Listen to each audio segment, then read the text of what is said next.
Alrighty, good afternoon. I will call this meeting to order at 4:30 p.m. Can I get a roll call, please? Councilmember Lara? Here. Councilmember Fenn? Here. Councilmember Martinez? Here. Mayor Pro Tem White? Mayor Voigt? Here. Alrighty, this meeting is open to the public and conducted in a virtual format to be inclusive of all participation preferences. And public comment participation is encouraged by emailing comments to the city clerk's office or by calling and using the phone number provided on the front of the agenda. Do we have any public comments for closed session? I have no written requests. Simone, do we have any callers on the line?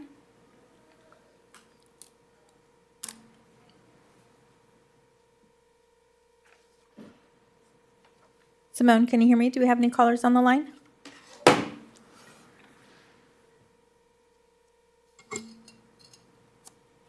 I'll check back with her. Okay. We'll have a readout on our items for discussion and then we'll come back. Mr. Pinckney? Yes, the council meet in closed session. Item B1 is conference with legal counsel, initiation of litigation involving two potential cases. Item B2 and B3 are being continued to June 16th. Item B4 is conference with real property negotiators. The property is described by the APN numbers that are listed in the agenda. The agency negotiator, city manager Christopher Beaumont, or his designee, and the negotiating parties are the city of Beaumont as potential purchaser and Doug Jones as potential seller. Item B5 is conference with labor negotiators. The city designated representative is the Administrative Services Director, Carrie Mendoza. The employee organizations are the police managers, SEIU, Police Officers Association, managers, professional, technical. Alrighty, and do we have any callers on the line? No callers on the line. All right, then we will adjourn to closed session at 4:32.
together tonight is that we are all people who belong to this city. And in unison, we come boldly to your throne of grace that we may obtain mercy and find grace to help in time of need. And oh, how we need your help. And so, for those who have accepted the responsibility of serving the citizens of this city, we ask for your wisdom upon our mayor, council members, city staff, first responders, and all who labor for the well-being of our community. Grant them discernment as they consider the matters before them, courage to do what is right, and humility to serve with integrity and compassion. Lord, help this council to seek justice, promote peace, and work together for the good of all people. May every decision made this evening contribute to the safety, prosperity, and unity of our beloved Beaumont. We pray for the families, businesses, schools, churches, and organizations that make up this community. Bless them and strengthen the bonds that unite us as neighbors. As your word says, if any of us lacks wisdom, that we should ask of you, who gives to all liberally and without reproach, and it will be given to us. And so therefore we ask for your guidance and for your favor upon this meeting. We commit this time to you and ask these things in the name of our Lord and Savior, Jesus Christ. Amen and amen. Amen. Thank you. Thank you. If you're going to join me in the Pledge of Allegiance, please place your right hand over your heart. Any veterans, you're welcome to salute. Ready, begin. I pledge allegiance to the flag of the United States of America and to the republic for which it stands, one nation, under God, indivisible, with liberty and justice for all.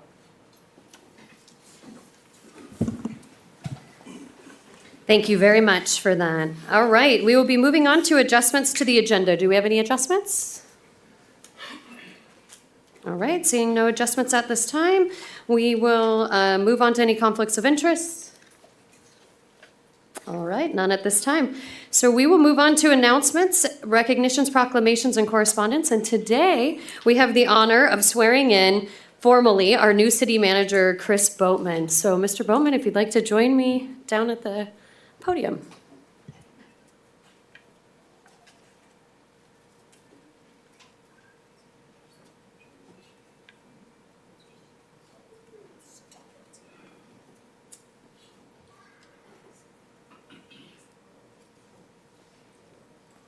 All right. This is an exciting day for Beaumont, so we are really excited. You've been with us a month already, so thank you. So, all right, go ahead and raise your right hand and repeat after me.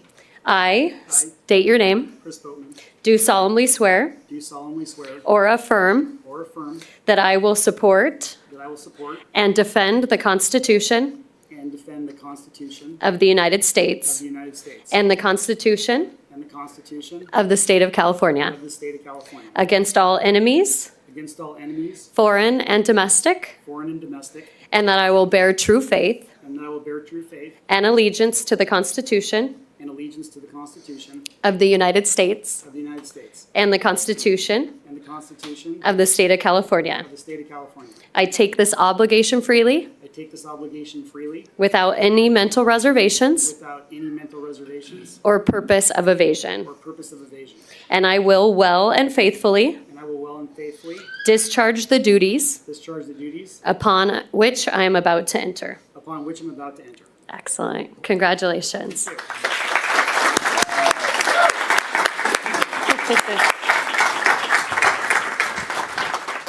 All right, and at this time, we're going to do something a little bit different this time, and we're going to ask for Pastor Mike Thompson to come up and pray over this position as a leader within our city. Like Alex, I would like to start with a word of scripture. Romans 13 says, "Let everyone be subject to the governing authorities, for there is no authority except that which God has established. The authorities that exist have been established by God. Consequently, whoever rebels against the authority is rebelling against what God has instituted, and those who do so will bring judgment on themselves. For rulers hold no terror for those who do right, but for those who do wrong. Do you want to be free from fear of the one in authority? Then do what is right, and you will be commended. For the one in authority is God's servant for your good. So today we gather with joy and expectation and also the weight of leadership as you, Mr. Boatman, step into this vital role as city manager of the great city of Beaumont. This is more than a position. This is a sacred trust. Mr. Boatman, you've been entrusted with the well-being of this community, the people who work here, the families who live here, the businesses that operate here, the neighbors and the neighborhoods that are cherished, and the future that is being built in this great city elevated. Mr. Boatman, you carry incredible gifts of leadership, of integrity, of heart, and vision that are needed for this hour. Leading a city demands wisdom beyond human understanding. It needs courage that comes from beyond yourself and a steady heart that is sustained by something higher than all of us. Just as God anointed leaders in Scripture, giving them the strength and clarity and favor for their times of leadership, we believe Christ is equipping you for everything that this role will require now. So may the Lord Jesus Christ, may he lead you as you yourself lead with all humility and boldness.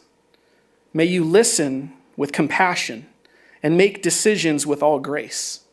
May you bring unity where there has been division and hope where there has been discouragement. And may your leadership reflect the light, integrity, and excellence of Christ in every decision that you make. We stand with you. We're praying for you.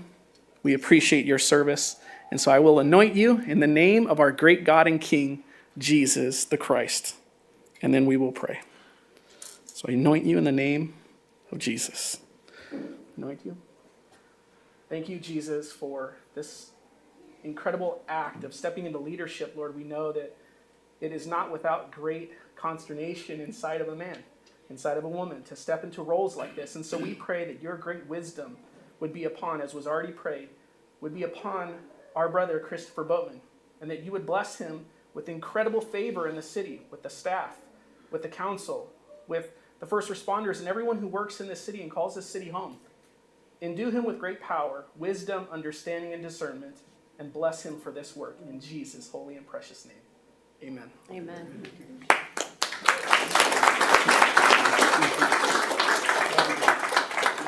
Chris, if you want to say anything or invite your family in. Got to get used to this microphone. Well, thank you so much. Can't tell you how honored I am to be here and be part of this community and have this just amazing opportunity. I'm so honored to be entrusted by the council and really embraced by the staff in the community so far. It's been just an honor to me. I've lived a resident of the area for a long time. I've lived in Beaumont previously for a number of years. It's always represented family, friends, and community to me. And I've always seen it as that, and I look, very much forward to helping support and build that, and especially build on the momentum Beaumont has. I think it's one of the most exciting communities in all of Southern California. So I'm very honored to be here. I also want to thank my family for being here. It's actually my daughter's birthday today, so happy birthday, Taylor! And thanks again. Yep, that's.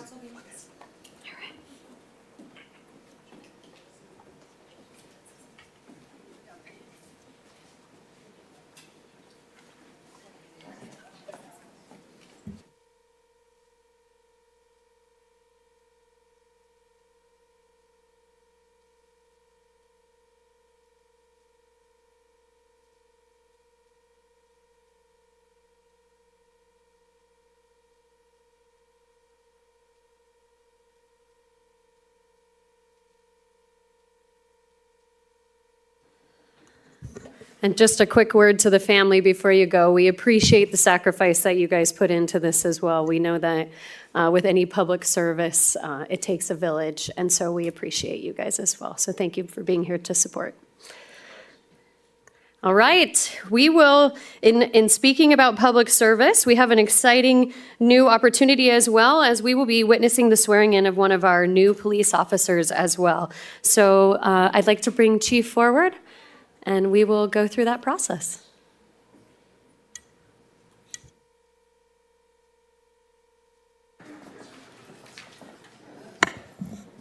Mayor, Council, I just wanted to introduce you to the newest member of the PD family, and this is Officer Deja Anderson. He started his career with the California Department of Corrections, where he did 10 years. After that, he went to the San Bernardino Police Department, where he served for 2 years and is now joining Beaumont. Beaumont is not only going to be his place of employment, but it's also his home. It's where he's raising his family. In fact, during this hiring process, everywhere I went, including City Hall, people were telling me, I hear you're hiring Deja. He's a great guy. So I know right away, even before he started, that he's going to serve this community great. I wanted this opportunity to introduce you and offer him a few words before we swear him in. Thank you. Hello, everyone. I just want to thank everybody for having me here, giving me this opportunity, Chief. The Beaumont Police Department. I am thankful for just giving back to my community and serving them. Thank you. You ready?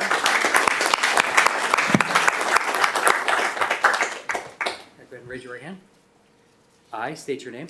I, Deja Anderson, Do solemnly swear do solemnly swear that I will support and defend that I will support and defend the Constitution of the United States the Constitution of the United States and the state of California and the state of California against all enemies, foreign and domestic, against all enemies, foreign and domestic, that I will bear true faith and allegiance that I will bear faith and truth and allegiance to the Constitution of the United States to the Constitution of the United States and the Constitution of the state of California, and the Constitution of the state of California, that I will take this obligation freely that I will take this obligation freely without any mental reservation without any mental reservation or purpose of evasion, or purpose of evasion, and that I will well and faithfully and I would well and faithfully discharge the duties upon which I'm about to enter. discharge the duties to which I'm upon to enter. Welcome to the family. Thank you. I have a badge. Now, Father, would you like to pin the badge on your son?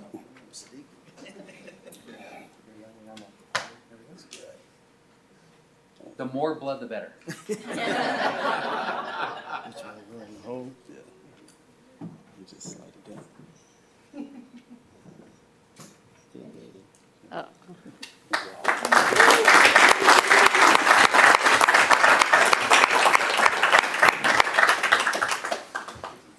Yeah, come on up, let's get some pictures.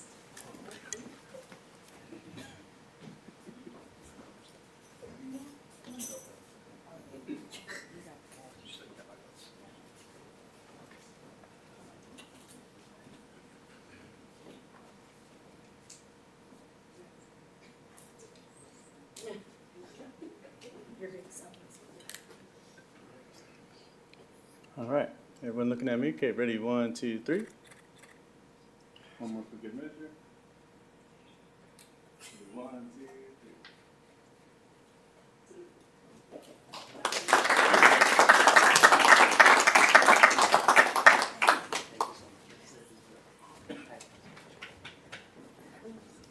Thank you, Officer Anderson, and welcome aboard. We look forward to having you on the force with us and protecting the community. And as always, thank you again to the family for being here and your support of your loved one. Welcome in. All right, we will now enter into public comment for items that are not on the agenda. Any one person may address the city council on any matter not on this agenda. If you wish to speak, please fill out a public comment form provided at the back table and give it to the city clerk. There's a 3-minute time limit on public comments, and there will be no sharing or passing of time to another person. State law prohibits the city council from discussing or taking actions brought up by your comments. Nicole, do we have any public comment? Yes, ma'am. First one is David Castaldo.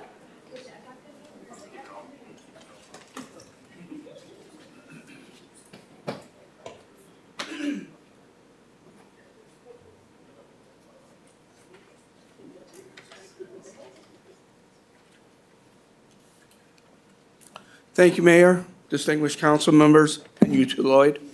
Appreciate it. I really do love my city, and I enjoy serving and I enjoy living here.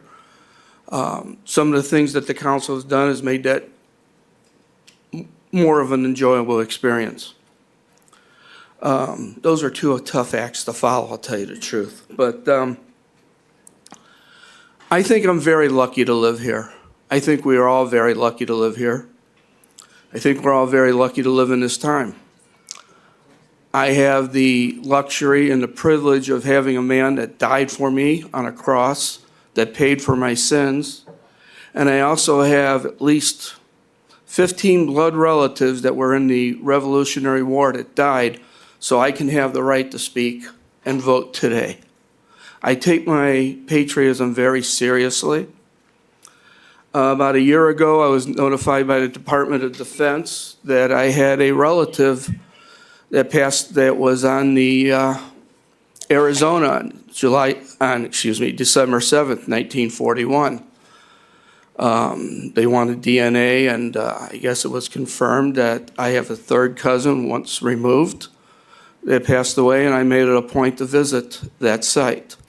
When I was there, I had the opportunity to purchase a flag that flew over that site on December 7th. I bought one flag for myself, and I also did buy a flag for the city of Beaumont. I was trying to present that flag to you at the last council meeting, but that date was canceled. However, I did have Doug's personal cell phone number, got a hold of him. He was supposed to meet me at In-N-Out, but it was a little bit too busy, so we went to Chili's, and he ran over there and got the flag, and it made it for Memorial Day, and I really appreciated that. So I would like to at least give you the certificate for that flag, and thank you for everything you do.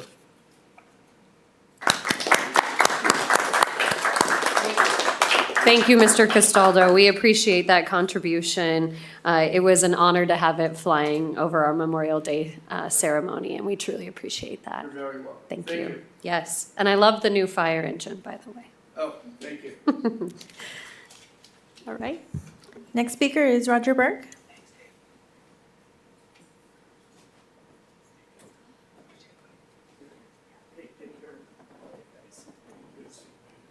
Good evening, Mayor and council members. I come to you tonight because of an issue I'm having on my street with a construction yard and material processing yard that was placed in the residential area by the water company's contractor. Now, the city staff's been great. I already talked to our new city manager, Mr. Beaumont, and he got on top of looking at some things, and I've talked to code enforcement, traffic control, I've talked to police department, done a great job, but the problem I've got is, looking through the ordinance, it's not clear. They are bringing in all sorts of material that they dug up in the street, processing it there, bringing in trucks starting at 6:30 in the morning, not supposed to start for 7. They shouldn't even be on our street. We're not putting a water line through there. Our street's only 36 feet wide. It's so tight. Why they went ahead and did this, they didn't put wattles around there to control runoff until I complained about it to the water company. They had their toilets sitting out on the street. And there's little kids that are riding back and forth to school, and plus the dirt, when the dust is flying, it's not wet down. They just bring a water truck once in a while. There is constantly got to keep an eye on them. That's not my job, and it's not the city's job. They should be doing it. So what I'm saying here is, please somebody make those guys get a water buffalo and put it up there and spray that thing down now. It's too late to get them out of here. Let's finish the project up and get it over. But the noise, the disruption on the street, you wouldn't want that next to your house in a residential area. And it's something we need to look at, but it's going to happen more and more as they do things. And I know the gas company, when I was on the council, when they did stuff here, they gave the money back to the city. They're going to destroy the streets and everything else. And it's just not right. You guys have got a great department that's taking care of things, and this guy's taking advantage of it, and not the way it should be. I worked down at the fires with the Corps of Engineers. I worked for 40 years, and just down there in Los Angeles, and we had water buffaloes cleaning the streets and everything else, trying to make it clean and safe for the people that are still living there. And that's all I'm asking is take a look at it. You got wonderful staff here now, but I felt I needed to come and bring it to your attention so that you knew what was going on, because when I was on there, I didn't know everything all the time. So it's like, I appreciate it. Thank you very much. You're welcome. Thank you. Thank you for bringing that forward. You're absolutely right. Sometimes we don't know about those unless they're brought forward. Next speaker is Ellen Casali.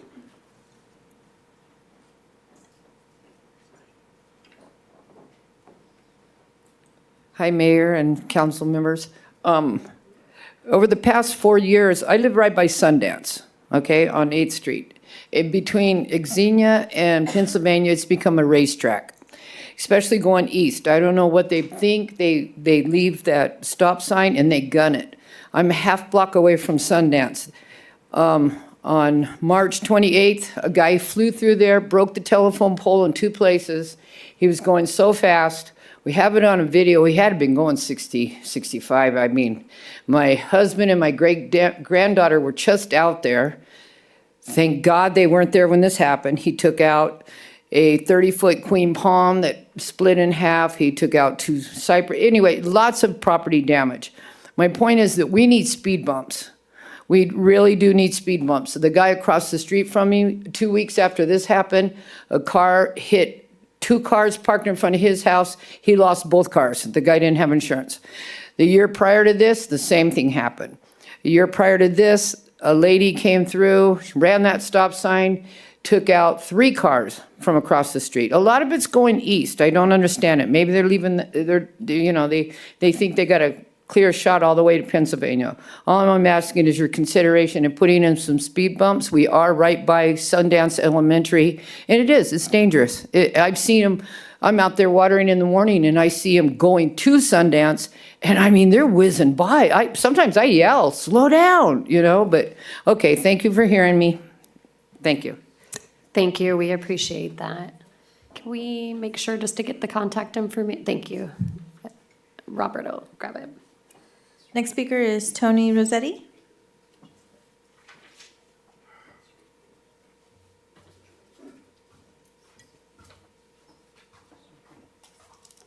Hello, I'm still alive. I'm sorry for not participating in 2 or 3 court cases you guys have against me, which last one was a couple of weeks ago on Thursday. I was sick. I didn't know about it. I got up and 2 days later it was later. Wanted to come to your last meeting, which I did. I was here May 5th, the only representative from the city. Now, I came into this town many years ago in the 80s when I went out with Miss Beaumont, but in 2000, I remodeled your high school. At that time, now it's the middle school. At that point in time, I got into real estate and I acquired a few properties in town. I bought 2 properties nobody wanted. They went to HUD, they couldn't get loans, I acquired them. They needed major fix-up. I built over 25 schools at that time or more with my family. I've done construction for many years, but I'm here about 635 American. I've had neighbors. The first neighbors, when I first bought it, owned a church. They were working at church. There was a pastor. He wanted to buy the building next door, which is right on 6th Street. I wanted him to buy it, so I didn't buy it. Well, in turn, he didn't buy it, somebody else did. But a year and a half ago in December, or more, the building caught fire. It burnt down, most of it, pretty unrepairable. I had 2 or 3 guys go by there, look at it, gave me an assessment. I even gave them 15 sheets of plywood to help board it up. They did. Prior to that, all of a sudden, then I get a thing that it's an abandonment letter in February. Before that, in December, you guys gave me a letter, or November, October, that there's going to be a lawsuit on April 1st. Okay, the February came, the other came. I'm getting ready to do some research and homework to go to the city to get all the law cases I've had at that building. I've owned it for 27 years. I've worked on it. It was an office for my real estate because I built schools, and in '04, I got into real estate. I've bought over 200 properties. During COVID, I fixed it up. I let a friend's son move in there.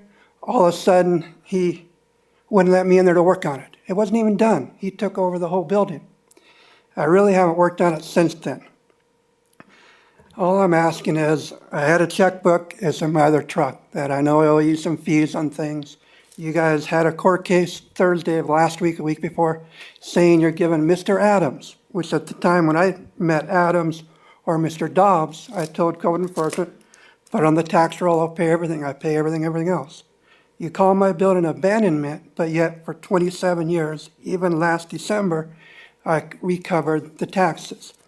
I had to wait on a father that passed after COVID or during COVID so I could have money to acquire and work on things.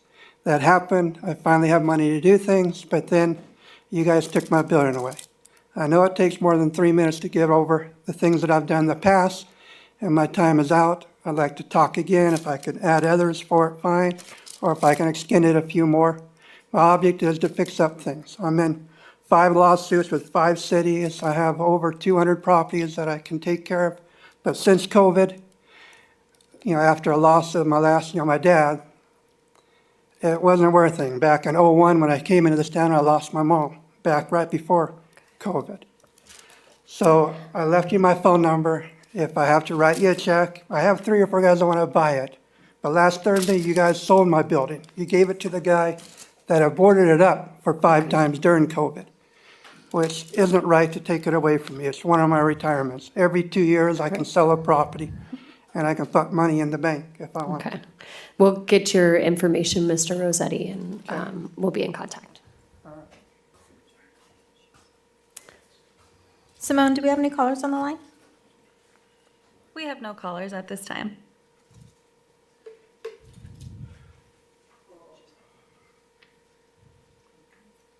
No other comments. All right.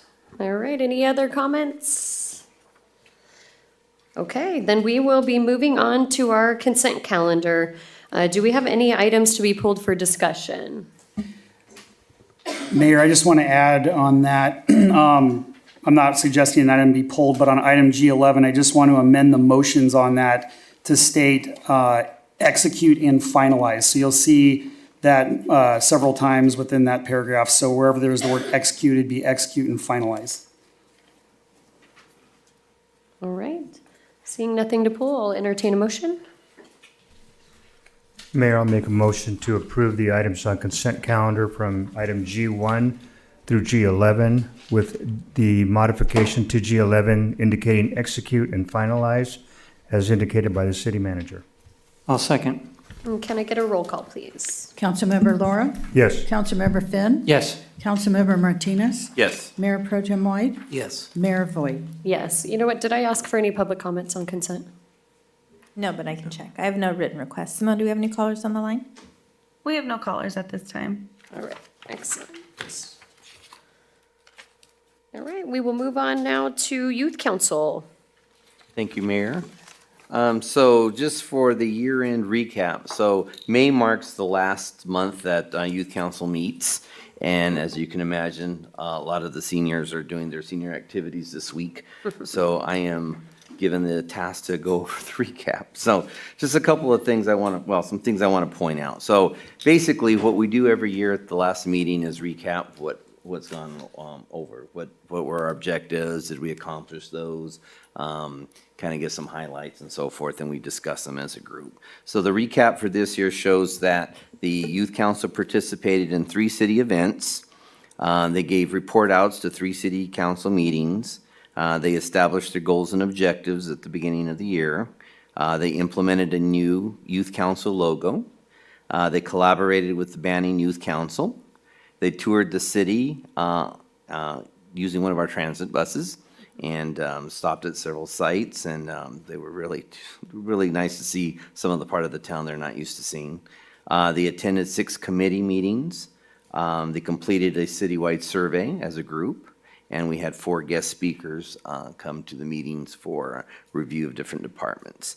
Their objectives were to hold youth council booths at the city events, to work on recruitment, promote social media, collaborate with other youth councils, and participate in committees and establish subcommittees, all of which were met. And at the end of the meeting, we had a letter of recommendation form that they can use for colleges and jobs. So it was a very successful year, and we look forward for the recruitment for next year. And we target 10th and 11th, 10, 11, 12th grade. There have been talks about moving that to 9th grade, but we're not quite sure about that yet. So we'll discuss with the city manager and so forth to see if we're ready for that. But at this point, though, we have a few of the members that are juniors that want to come back. So it looks like we're going to be starting with a strong group and hopefully adding on. So it was a very productive year. Thank you, Mayor.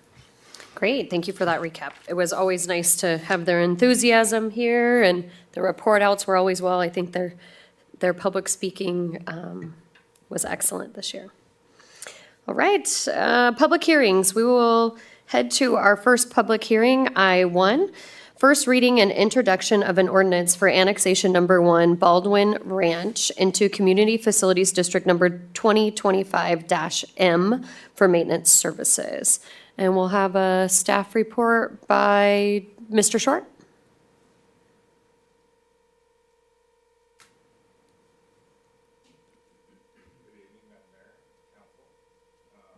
Just hit the, there you go.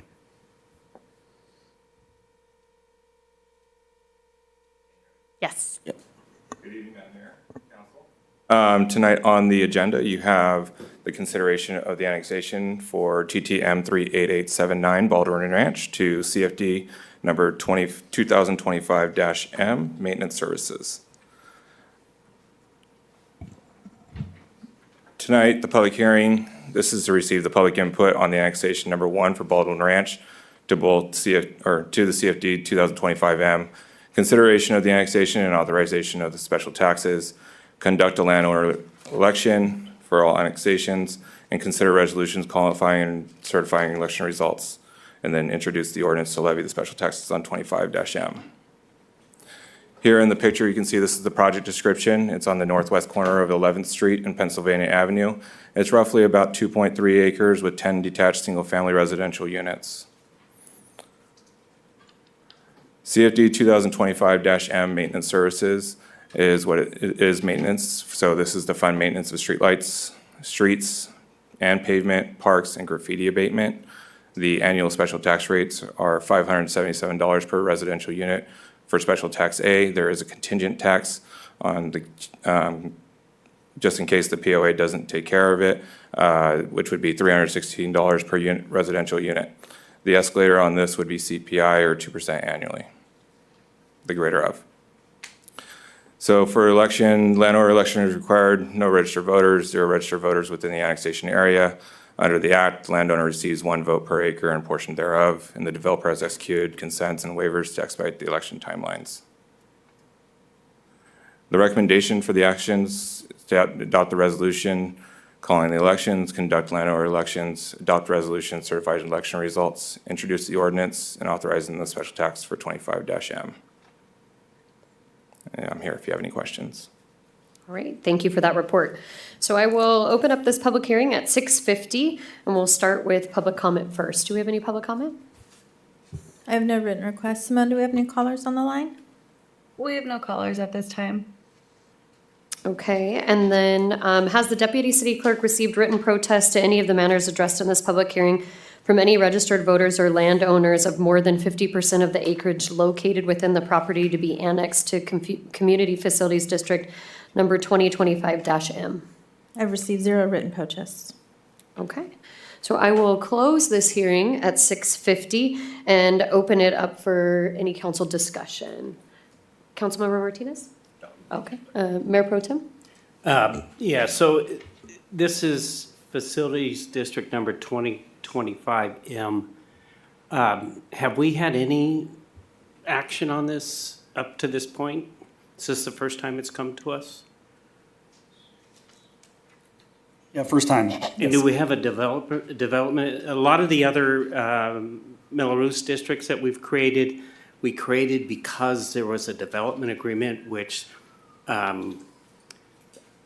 made the city required to help find the funding sources, and that sources they're choosing are CFDs. Do we have any type of development agreement on this? Yeah, so this was a condition of approval for this project. So as is common for many developments in Beaumont and around the area, there's areas that are around the periphery that are visible to the public and accessible to the rest of the community, and oftentimes they're dedicated to the city, and there's this funding mechanism established to ensure that they're maintained in good order. So that's how it was handled in this case as well. Okay, so the reason I'm bringing this up is I'm not a big fan of Melrose districts, and the only reason that I've gone along and approved these Melrose districts as over the last 11 years is because we are facing a lawsuit if we don't, because our development agreement says that we have committed 30 years ago, 25 years ago, we committed to help fund Melrose district if that's the funding mechanism. We don't have that liability and that requirement here, is that correct? No, we don't. So just to go in terms of sequencing, whenever you have a development like this and you have common area open space, which is what we would require for like a PRD or areas where you have residential clustered together, for the required open space, you'd either establish an HOA or a CFD. So this has already gone through its entitlement process. It's an entitled project, and this was conditioned. So in this case, we created a mechanism where the land's dedicated to the city and the CFD is established to fund it. Otherwise, it's essentially a no man's land. Going forward as a policy, we can certainly look at, as a city, handling those in a different manner for future tracks, such as the cases which you're mentioning. So my understanding, when you say that it's entitled, the requirement has been approved by Planning Commission, but it has not come to council yet? This is the first time it's come to council? The subdivision did come to council even as a tentative track map, and this is direction that the council had given a while back with regards to any new subdivision. So in this case, it's a 10-lot subdivision. What direction did we give? Well, in terms of the maintenance district being annexed into it, as well as the public safety district. Those are two things that Okay. we want to make sure they provided towards. Okay, thank you. But again, we can certainly look at that from a policy standpoint going forward. Well, now that I understand, and I apologize for not understanding, but Maintenance. this is a maintenance service? Maintenance service. Correct? Yeah. Okay. And there is, I think the next public hearing will be for public services. Okay, I'll hold my comments for the next item then. Thank you. Do we have any other council discussion? All right, then may I have a motion to adopt a resolution, the City Council, the City of Beaumont, acting as the legislative body of Community Facilities District number 2025-M of the City of Beaumont Maintenance Services, annexing in territory to Community Facilities District number 2025-M of the City of Beaumont Maintenance Services and calling elections therein. So moved. Second. All right, the resolution, do we need a roll call?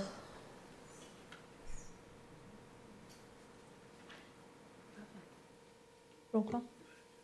Sorry, it doesn't say roll call there, so can I get a roll call? Councilmember Laura? Yes. Councilmember Finn? Yes. Councilmember Martinez? Yes. Mayor Pro Tem White? Yes. Mayor Voigt? Yes.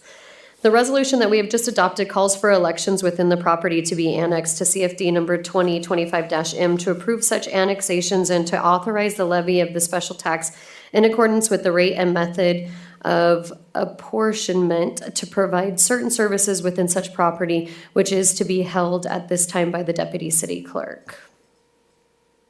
All ballots have been cast in connection with the election for CFD number 2025-M, and the election is now closed. Each of the ballot propositions have been approved by more than 2/3 of the votes cast in the elections for CFD number 2025-M. Okay, having received a certificate of the Deputy City Clerk certifying the results of the election, I would entertain a motion to approve resolution of the City Council of the City of Beaumont acting as the legislative body of the Community Facilities District number 2025-M of the City of Beaumont Maintenance Services, certifying the results of the June 2nd, 2026 annexation and special tax election. So moved. Second. All right, and then let me just read this last little bit, and then we will take a roll call. I would now like, oh wait, I just said that? Hold on. All right, and now we will ask for another motion to waive further reading and introduce by title only an ordinance of the City Council of the City of Beaumont, California, amending ordinance number 1198 and levying special taxes to be collected during fiscal year 25-26 to pay the annual cost of the maintenance services and servicing of streetlights, parks, parkways, streets, roads, and open space, the operation and maintenance of storm drainage systems, a reserve fund for capital replacement, and administrative expenses with respect to the City of Beaumont Community Facilities District number 2025-M, annexation number 1 for maintenance services, and schedule for second reading and adoption on June 16th, 2026. Also moved. Second. All right, and can I get a roll call for those motions? Councilmember Laura? Yes. Councilmember Finn? Yes. Councilmember Martinez? Yes. Mayor Pro Tem White? Yes. Mayor Voigt? Yes. All right, that will move us on to I-2, which is a public hearing and election for annexation proceedings for annexation number 1 Baldwin Ranch into Community Facilities District number 2025S Public Services. And we will have another staff report by Mr. Short.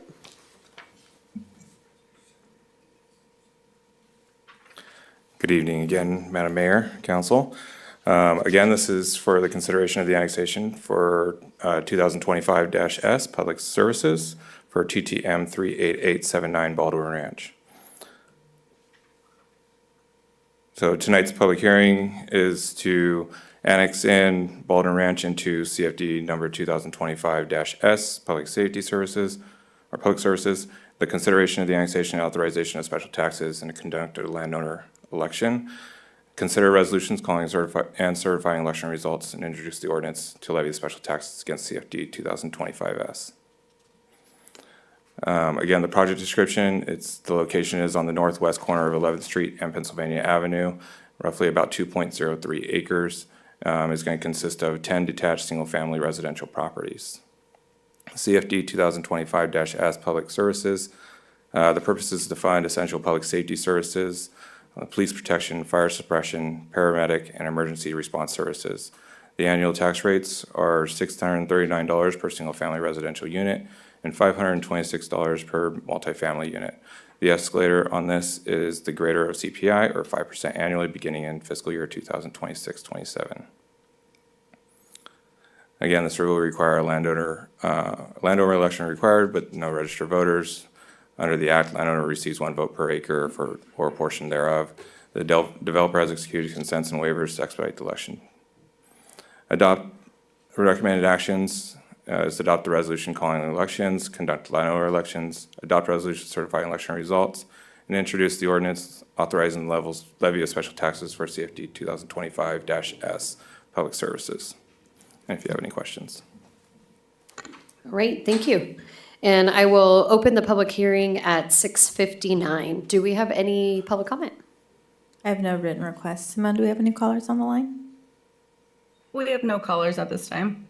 Okay, and has the deputy city clerk received written protest to any of the matters addressed in this public hearing from any registered voters or landowners of more than 50% of the acreage located within the property to be annexed into Community Facilities District number 2025-S? I've received 0 written protests. Okay, so we will close the public hearing at 7 o'clock, and I'll open it up to council discussion.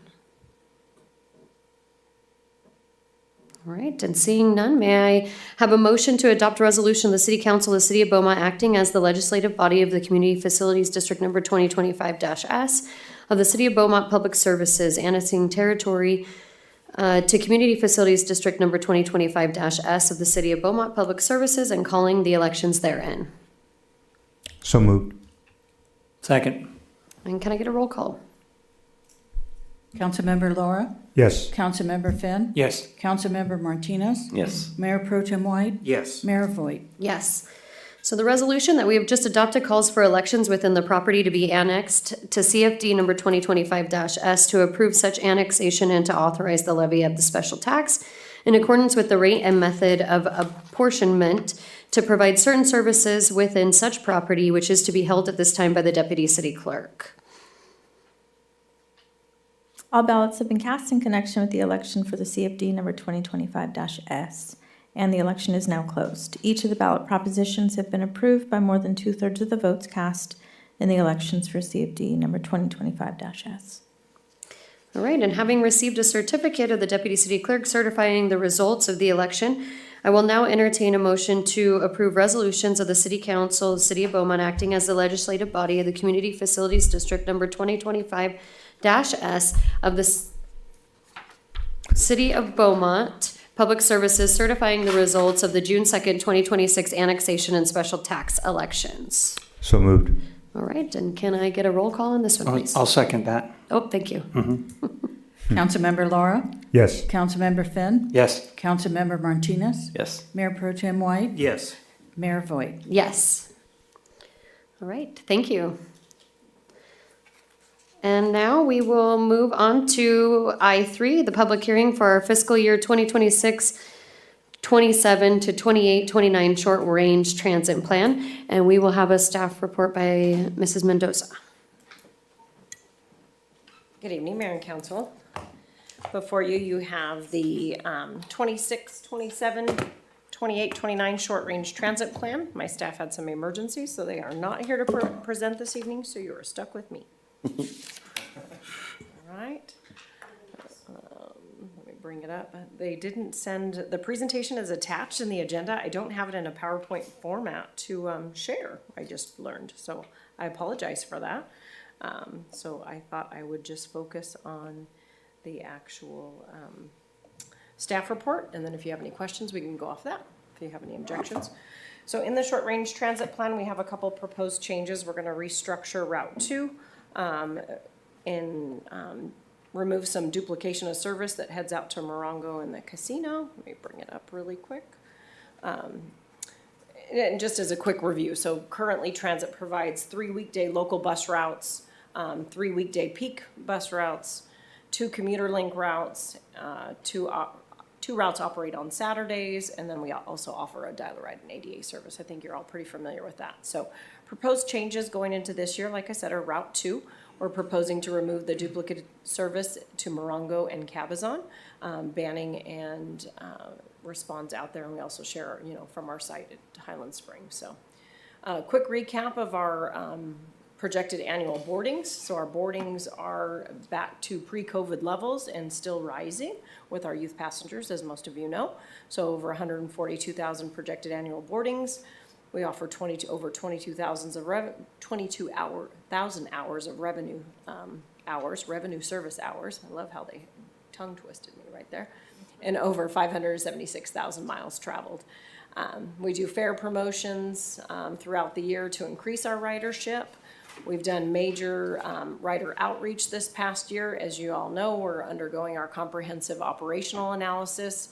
We are currently in phase 2 to phase 3. We're waiting for the final plan to be presented to council in fall, winter this year. We are exploring things in that like microtransit and other alternative options, other funding options, federal funding, etc. We're also looking at alternate ways to fund our transit maintenance yard that we're trying to build. So overall, transit has a $3.9 million budget, primarily funded by local transportation funds and Measure A. Oh, he did get it up for me. Look at that. Very good, Greg.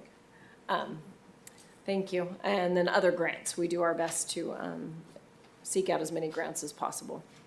So Beaumont Transit must meet fare box recovery on an annual basis. Quick recap, we're currently at the 10% recovery fare box ratio. This is our last year at that rate. Fiscal year 27-28 will be required to hit that minimum 20% now that we're an urbanized area. Since we Carrie, just 1 second. Can we advance the slides? It's there. I will catch up. You got it? I Okay, apologize. there you go. There we go. Thank you. Thanks, Greg. I thought because it was a PDF, it wasn't going to work. So we have that 20% we've got to hit for urbanized and non-urbanized area. So we have that blended rate of 20% that we have to hit next year. Our projected recovery fare box for 26-27, as the way the budget is currently built, is 17.02%.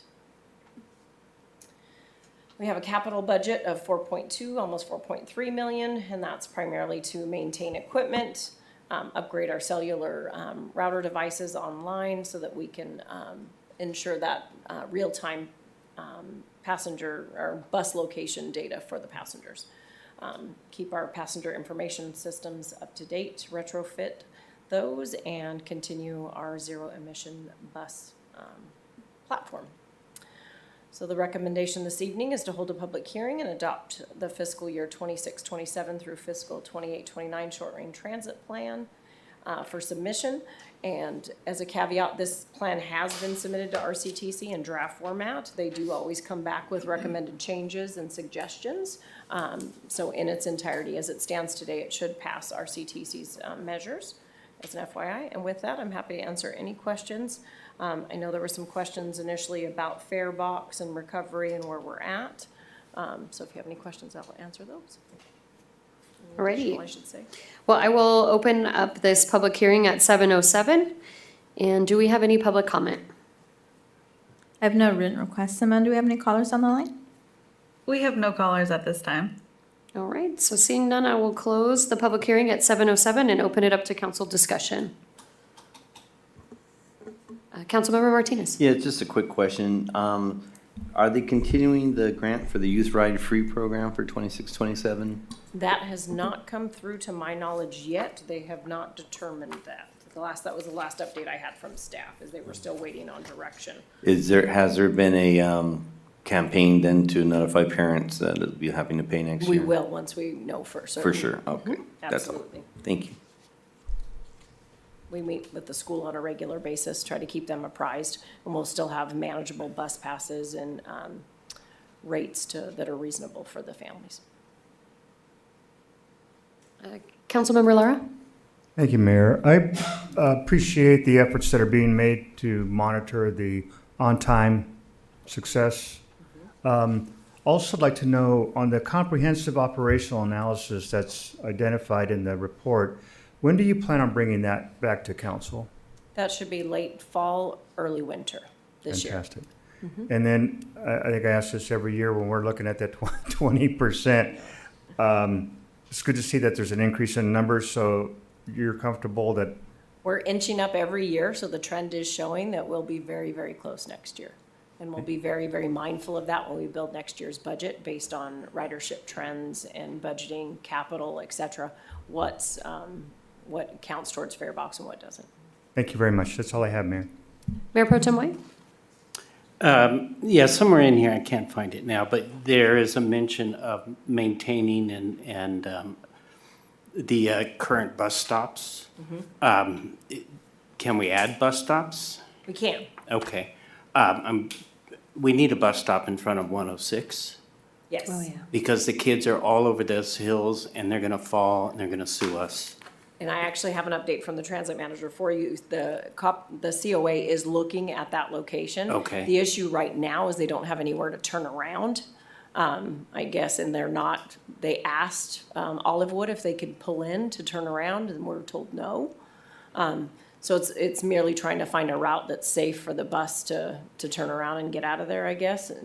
And I realize Use the that route. they're gonna widen as part of the bridge, but we gotta do something now, because you drive by there and there's 10, 15 kids that are just on the sides of the hills and Okay.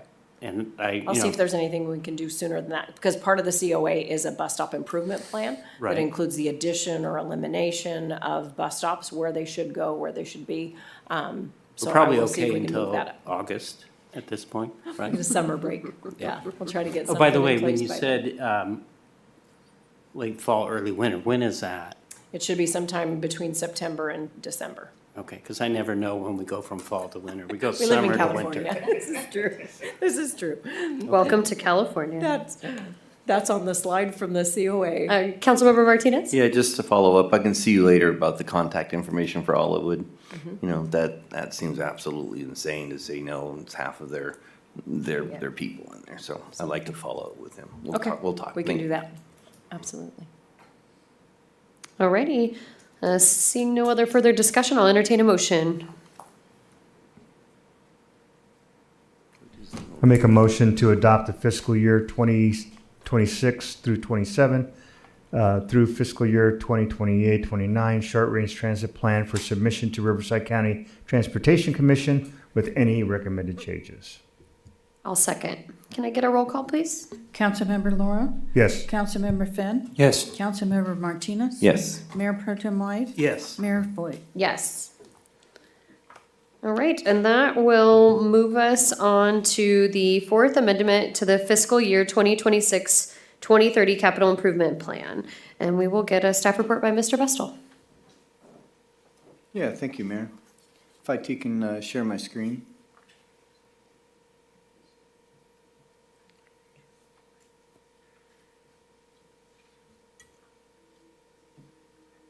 All right, so this is the Fourth Amendment to the current CIP. The proposed amendment is driven by the need to increase budgets for 3 projects. The wastewater treatment solar generation project. Public Works is storm drain inlet upgrades, and IT's integrated alarm camera system. For wastewater and public works, staff received construction bids that exceeded current budgets. For wastewater, the solar generation project is proposing a cumulative increase of 1.4 million approximately, with again approximately 850,000 from bond proceeds and 550,000 from available sewer diff for a new CIP budget of approximately 2.9 million. Wastewater is proposing the award contract under item J8 this evening. Public Works is requesting an additional 33,000. Staff is proposing to reallocate general funds from an existing CIP. The Cherry Channel project, the Cherry Channel design is nearly complete and the project will close in the future. Public Works is proposing the award contract under item J3 later this evening. Lastly, IT's project, the Integrated Alarm and Camera System, is currently under construction and anticipating a change order that may exceed the current budget. Therefore, IT is proposing to increase their budget by approximately 100,000, using general funds from cost savings in their current operating budget. A future item will be brought to council proposing an increase to their contract and possibly contingency for that project. Lastly, it should be noted that Public Works is the lowest requester on here.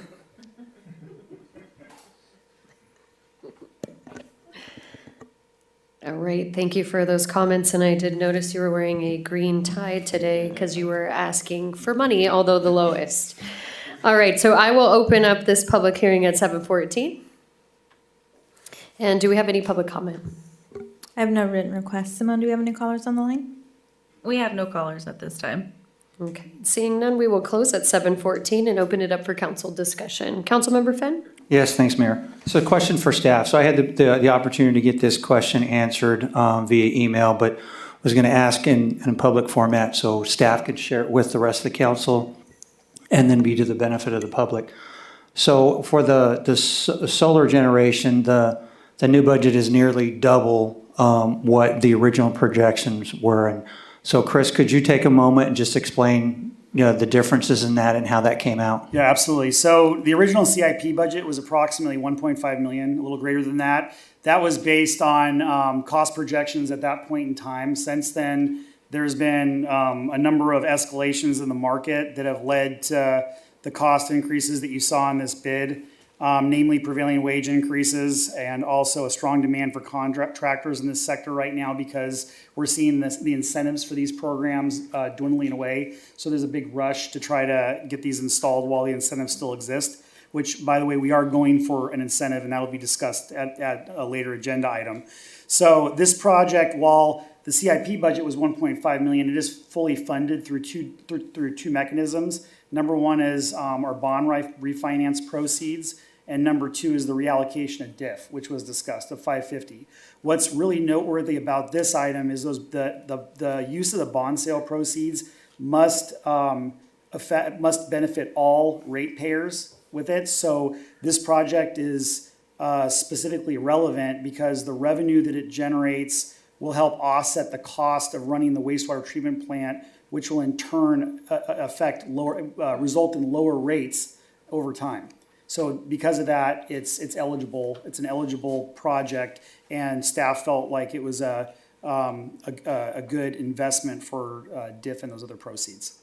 And I'll just note too, I had a conversation with Councilmember Fenn about this, that we've seen it's been very difficult to estimate costs on projects over the last 5 years because of all the changes in the economy and CIP. So one of the mechanisms that I've used in the past, and we're going to institute, I think, going forward for larger projects, is doing constructability estimates, and that's where a contractor is looking at costs in addition to the architect or engineer, and they're working in concert with each other to help mitigate risk and uncertainty.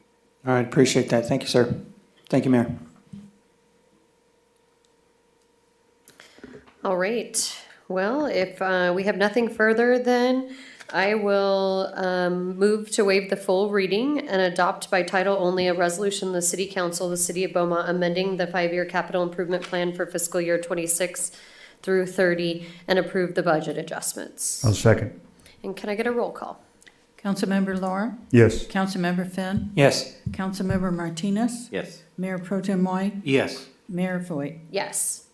All right, and that'll take us to our last public hearing, and that's a request to table the public hearing to consider adoption of an ordinance amending Title 17 zoning sign provisions, and we'll have a staff report by Mr. Boatman. Thank you, Mayor. As noted, staff has been working with the Planning Commission on an amendment to the sign code. However, due to changes in case law, that requires additional legal review, and we're recommending this item be tabled at this time. Okay. Do we need a motion for the tabling, or are we able just to proceed? Motion to table, yes. Okay. All right, so I'll entertain a motion to table. Mayor, I'll move to table. And I'll second. Can I get a roll call? Councilmember Laura? Yes. Councilmember Finn? Yes. Councilmember Martinez? Yes. Mayor Pro Tem White? Yes. Mayor Voigt? Yes. All right, that will take us to our action items, and our first action item is J1, an award of a business attraction and expansion program grant application to Cloud9 Espresso, and we'll have a staff report by Mr. Pulser. Thank you, Mayor and Council. I'm pleased to bring you tonight this and the following item, a similar action. This first one is for a coffee house, something we need, an actual, where you walk in and get coffee. At 790 North Beaumont. So this would be Cloud9 Espresso. They can, because of the categories that we have in this program, they're not considered a premium dining. It's more of a casual operation. And so the program allows for up to $25,000 on this loan grant. And similar to what we did for Good Intentions a couple of months ago, this will now be the second time we've used this element of the program. It's designed so that if they stay in business for 3 years, it's fully forgivable, the $25,000. If they do not, then there's a loan note procedure in here with interest rates that would be accrued and repaid. But let's keep our hopes, fingers crossed that they certainly will operate successfully. The young lady who's going to be doing it has done pop-up and mobile coffee for several years. So she has that experience, and we feel very confident that she's going to do quite well. All right. Recommend approval. And what was the location of that? 790 North Beaumont, Tom's building. Okay. Gonna be Toscano's, I think. All right, excellent. I will, or do we have any public comment on this item? I have no written requests. Simone, do we have any callers on the line? We have no callers at this time. Okay, and I will open it up to council discussion. I would just like to state that it's nice to see kind of the momentum that's coming through with this from our Economic Development Committee and from the community members as well. And it's awesome to be able to see kind of these incubators move forward. And I think it's very exciting for the community. Mayor Pro Tem White? I'll move to approve the award of a loan grant under the Downtown Business Attraction and Expansion Program for application ED 2026-002, 3 O's. In the amount of $25,000. Mayor, I'm sorry, I was remiss. Our operator is here tonight, and if you'd like to meet her in person or have any questions, she's here and available for comment. Well, great. We are very happy. Do I have, I'll make a second. Oh, there we go.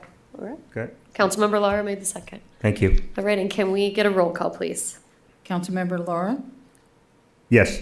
Councilmember Finn? Yes. Councilmember Martinez? Yes. Mayor Pro Tem White? Yes. Mayor Voigt? Yes, and we are very excited for you. Would you like to say anything if you'd like to? Oh, you don't have to. I don't want to put you on the spot. You're welcome. We are very excited for you, and thank you for taking the opportunity. All right, that will take us to our second Business Attraction and Expansion Program grant application for Cornerstone Barbecue. Yeah, same staff report, if you will, but I think you all know Cornerstone. They've been sort of a hallmark of what we're trying to achieve in the community and in the downtown in particular. Very thankful that we have that business and that they have expanded to this location. So in this case, it would be a $50,000 forgivable loan, and I'm quite certain they will be in business the full time. Yes. All right, and do we have any public comment for this item? I have no written requests. Simone, do we have any callers on the line? We have no callers at this time. All right, and seeing no public comment, I will open it up for council discussion. Mayor Pro Tem? Is this a 5-year as opposed to the 3-year like the last one? So if 25,000 would be forgivable after 3 years and the full 50 after 5. Got it, okay. All right, well, you're making us famous. So we hear about Cornerstone all throughout the Inland Empire now, so thank you. Yes, absolutely, and I would echo that just sentiment that we appreciate all of the work that you've done here. It's really a spot that everybody loves to go to. So with that, I will move to approve. What's that? Oh, sorry. I apologize. All right, thank you, Mayor. Councilmember Finn, thank you. So I saw the video for the Cherry Festival. That was awesome, thank you. Sorry. It was great. I agree. I really do. I agree. All right, well then I will move to approve the 50,000 grant under the Downtown Business Attraction and Expansion Program for application ED 2026-0001 to support a qualifying downtown business investment to Cornerstone Barbecue. I'll second. And can I get a roll call? Councilmember Laura? Yes. Councilmember Finn? Yes. Councilmember Martinez? Yes. Mayor Pro Tem White? Yes. Mayor Voigt? Yes. And Anthony, would you like to say anything? Yeah, I would. I wanted to say thank you to, So I wanted to say thank you to council, thank you to the city. It's been a pleasure and an honor to do business here. Thank you to staff, Kurt, Joseph, Laura, and all the team. They really have helped us get to where we are now. And I look forward to new businesses and all the businesses around town or different cities to see what Beaumont is doing so that they could follow suit. So thank you once again. Appreciate you guys. Great, we appreciate that. And would you guys both come up and take a picture with us by chance? All right, come on up.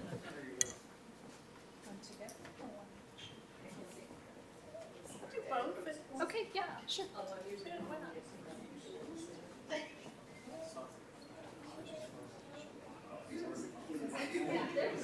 That's right.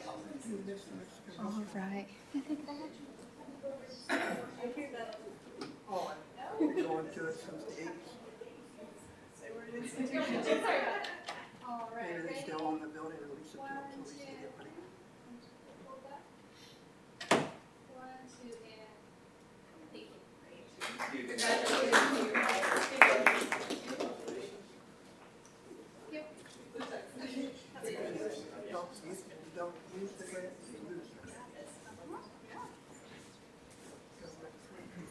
Always exciting to see our smaller businesses thriving as well. So thank you, guys. All right, that takes us to item J3, award a public works agreement for the construction of a storm drain inlet upgrades. Capital improvement project number R26-07. Mr. Vestal? Yeah, thank you, Mayor. In our current general permit issued by the Santa Ana Regional Water Quality Control Board, the city is obligated to install full captured trash devices within all of our catch basins with a due date on in 2030. So in an effort to accomplish that, the city is incrementally providing these trash capture devices. And that's what you're hearing tonight, is the award of a construction contract for the installation of approximately 40 of these trash capture devices. We approximately have 513 catch basins throughout the city, with roughly 210 of those having these already installed. We need approximately 60 to meet the nearest milestone number, and the 40 will get us quite a bit there.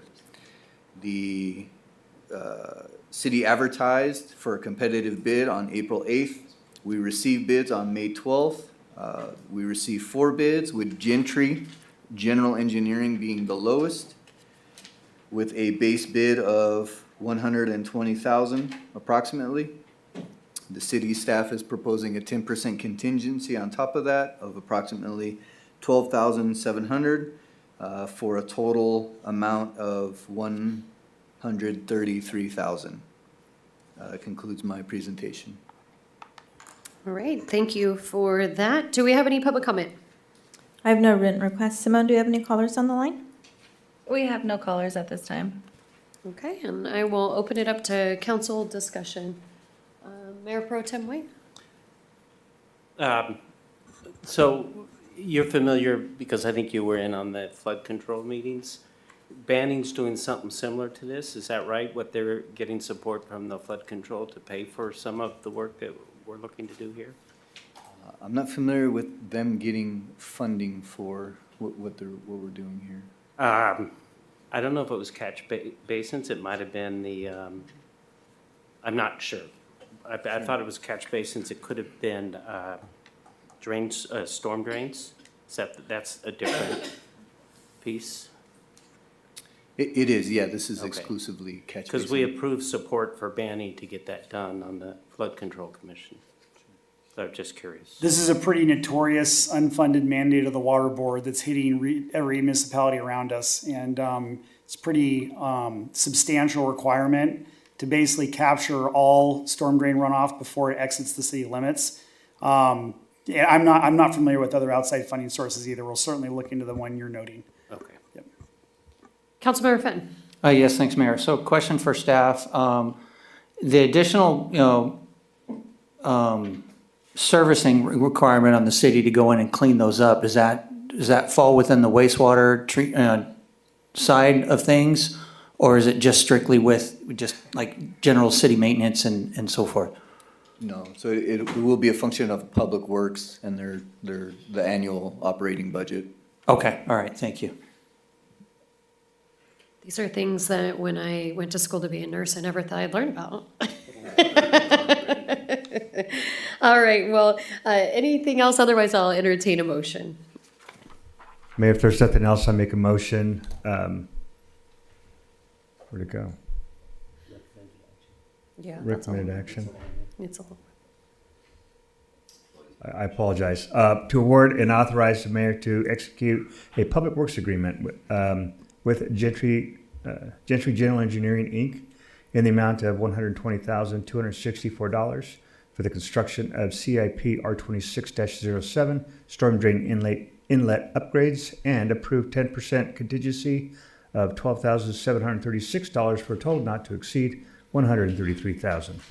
And authorize the city manager to sign off on any contract change orders within the authorized contingency.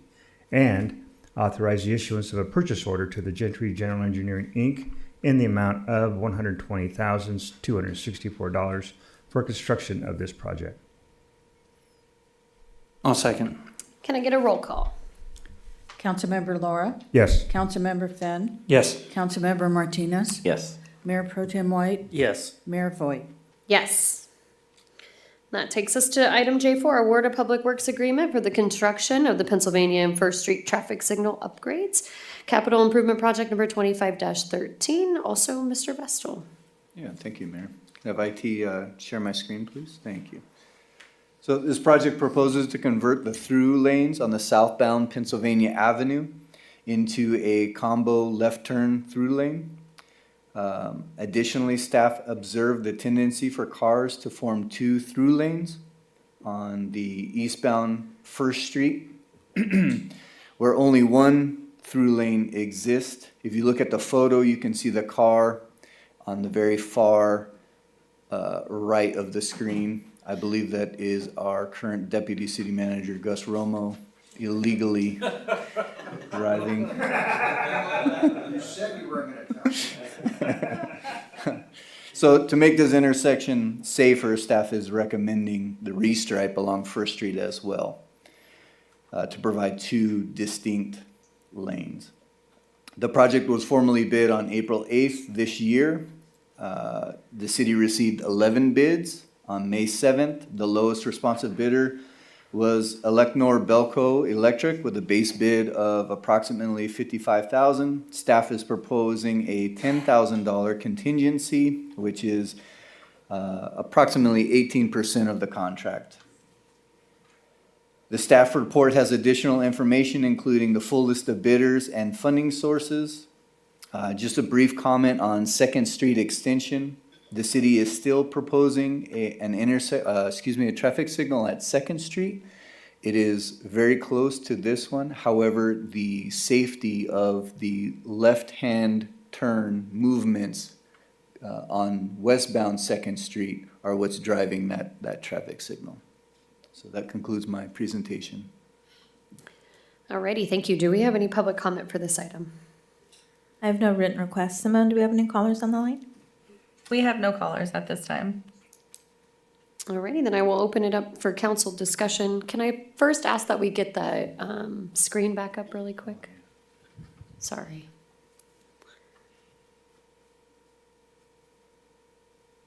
And Councilmember Fenn? Yes, I was just getting clarification. I feel out of place asking this. But this is just to confirm, if you're eastbound on First Street, it's two left-hand turn lanes to go north on Pennsylvania. No. Okay, all right. It is- That's what I thought you said a minute ago, and so I got confused.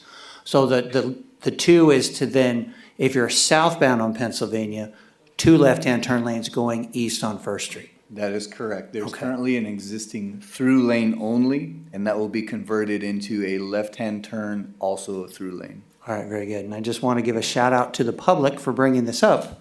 When we did our roadshow tour for State of the City, we got a couple of requests for that, and staff looked into it. And so this is a nice result of public outreach, public feedback, and a good project moving forward. So thank you.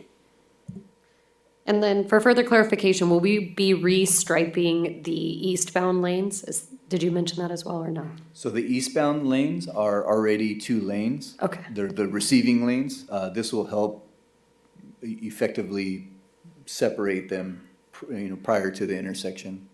Okay. To stay as one, or just to stay as one through lane and one turn lane? Or to stay as 2 through lanes and a turn lane? Just to be clear, we're talking about eastbound First Street. Eastbound first. Yeah, so eastbound First Street, the ultimate configuration or the proposed configuration will be 1 left-hand turn lane onto Pennsylvania and 2 through lanes to continue east. Okay, excellent. Thank you for that. And, Do you have another? Councilmember Martinez? yeah, so and then those 2 will then connect with the 2 that are existing on the other side of. That is correct, Okay. yes. And just for public knowledge, I had asked Mr. Vestal about the validity of still having those now that we were gonna come in and have the turn lane, the signal intersection at Second. But it was clear through our discussion that there's still a need, it's still warranted, and even with that mitigated section coming up in the future, it's still necessary to have those 2 lanes. So I thought maybe, because the whole idea was they didn't have that, and we didn't have that street, so everybody was piling up on First, going in that direction. But it makes sense that the volume's still high, so I appreciate that. And the timing will be coordinated between the two, to Yes. ensure And yes, and you Yeah. mentioned that also. efficient traffic flow. Mayor Pro Tem? I just want to thank you. That's been confusion that I've seen the entire time I've lived here, so I think it's about time.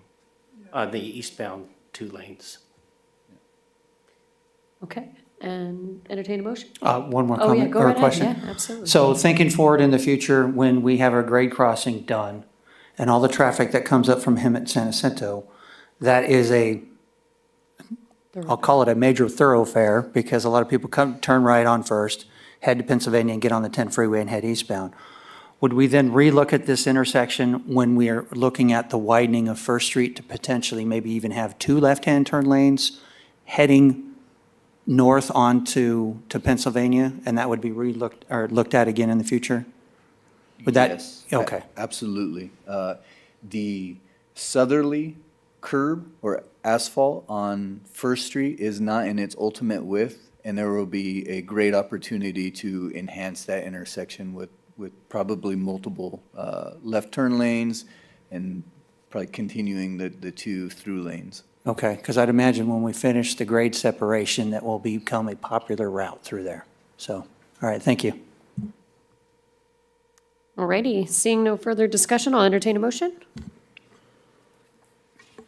Mayor, I'll make a motion to award and authorize the mayor to execute a public works agreement, PWA, with Elknor Belco Electric, Inc., in the amount of $54,989 for the construction of Pennsylvania Avenue and the First Street traffic signal upgrade, and approve a contingency of $10,000 for a total not to exceed of $64,989, and authorize the city manager to sign off on any preceding contract change orders within the authorized contingency, and authorize the issuance of a purchase order to Alec Belco Electric, Inc. in the amount of $54,989 for the construction of this project.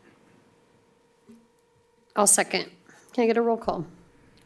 Councilmember Laura? Yes. Councilmember Finn? Yes. Councilmember Martinez? Yes. Mayor Pro Tem White? Yes. Mayor Voigt? Yes. All right, Mr. Vestal, you'll be up again with J5 pedestrian crossing at 8th Street and Allegheny. Yes, thank you, Mayor. So this item was requested by council to be brought back as an item, a future item for discussion. City staff received one public concern submitted to the city's report of concern link on the website, identifying the need for a better crossing at the intersection of 8th Street and Allegheny Street. The concern was mirrored by the firefighters located at Station 20, who observed several pedestrians crossing northbound on 8th Street without the protection of a crosswalk, and also the city mayor brought that same concern forward. City staff conducted an analysis of the intersection and found the location does not warrant a stop sign or a traffic signal. Consequently, any new sidewalk would be considered a mid-block crossing and exposed to pedestrians to a higher level of risk. So this staff report and presentation, the staff report identifies several options, but for the purpose of this discussion, I'm going to limit the presentation to the recommended action. However, staff can address or attempt to address any questions regarding any of the other options. So in 2025, the city hired EXP to perform a feasibility study to widen 8th Street to the ultimate width, installing curb, sidewalk, gutter. The cost to perform that work was estimated at $3.5 million. And again, this is at the ultimate location. The length of that segment is approximately 1/4 mile long along 8th Street from Xenia to the existing apartment complex. The project was placed on hold until further funding and other priority projects were completed. As an interim to the future project, and in response to the public concern, staff evaluated placing a temporary sidewalk along that same segment, which would allow pedestrians to travel west, indicated by the red line there, to Xenia, where a stop-controlled crossing currently exists. Since the alignment would be significantly less invasive to existing residences and require substantially less infrastructure to accommodate the sidewalk, the cost is significantly less. The cost to construct the temporary sidewalk is estimated to be approximately $58,000. The sidewalk will be replaced when it's widened to its ultimate width. Regardless of council's direction, staff has installed no crossing signs to dissuade pedestrians from unsafely traversing or crossing at Allegheny. Staff is recommending that council direct staff to construct the temporary sidewalk. It will be gray, broom finish, not stamped. This concludes my presentation. Did you say not stamped? All right, thank you for that report. Do we have any public comments on this item, I have besides no- the one we heard already? I have no written requests. Simone, do we have any callers on the line? We have no callers at this time.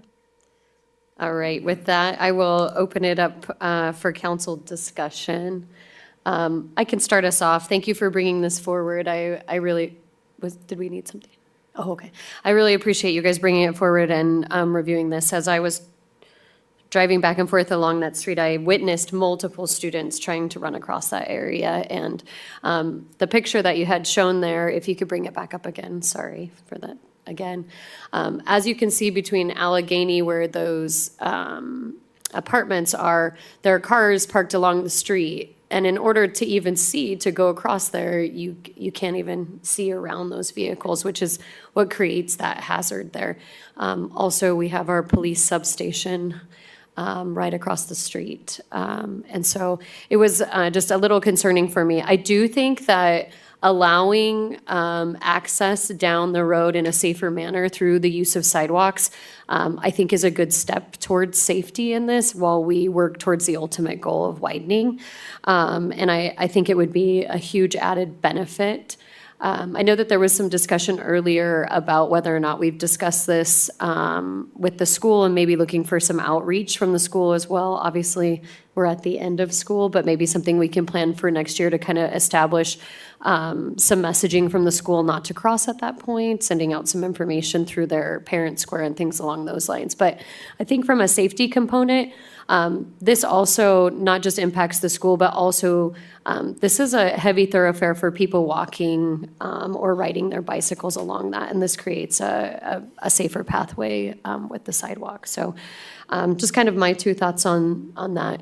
Councilmember Fenn? Yes, Mayor, thank you. Robert, where this sidewalk's going to go in, is it going across, is it in the public right-of-way or is it on personal property going, would we be encroaching on any private property? Yeah, so it is within public right-of-way exclusively. However, there are several amenities, landscaping, several driveways that'll have to be re-poured.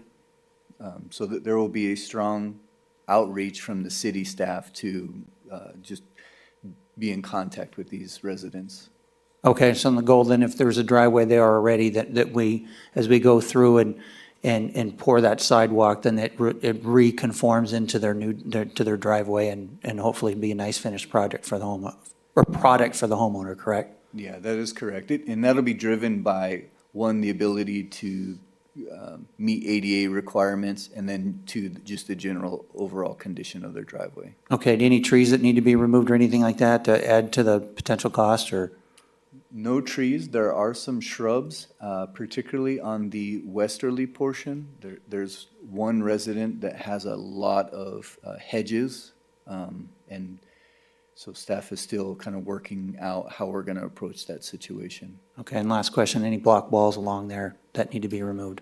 No, luckily, the only block wall that exists already has sidewalk there. Okay, all right, very good, thank you.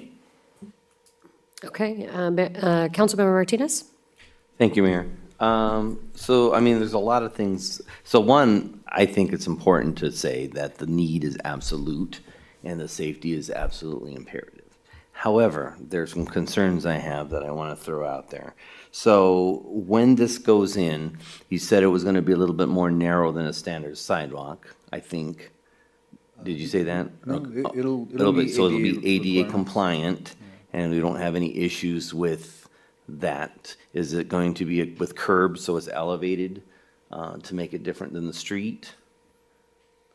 So I'm trying to see what the differentiation is between this temporary and the street. So is there some kind of a curb thing that goes along?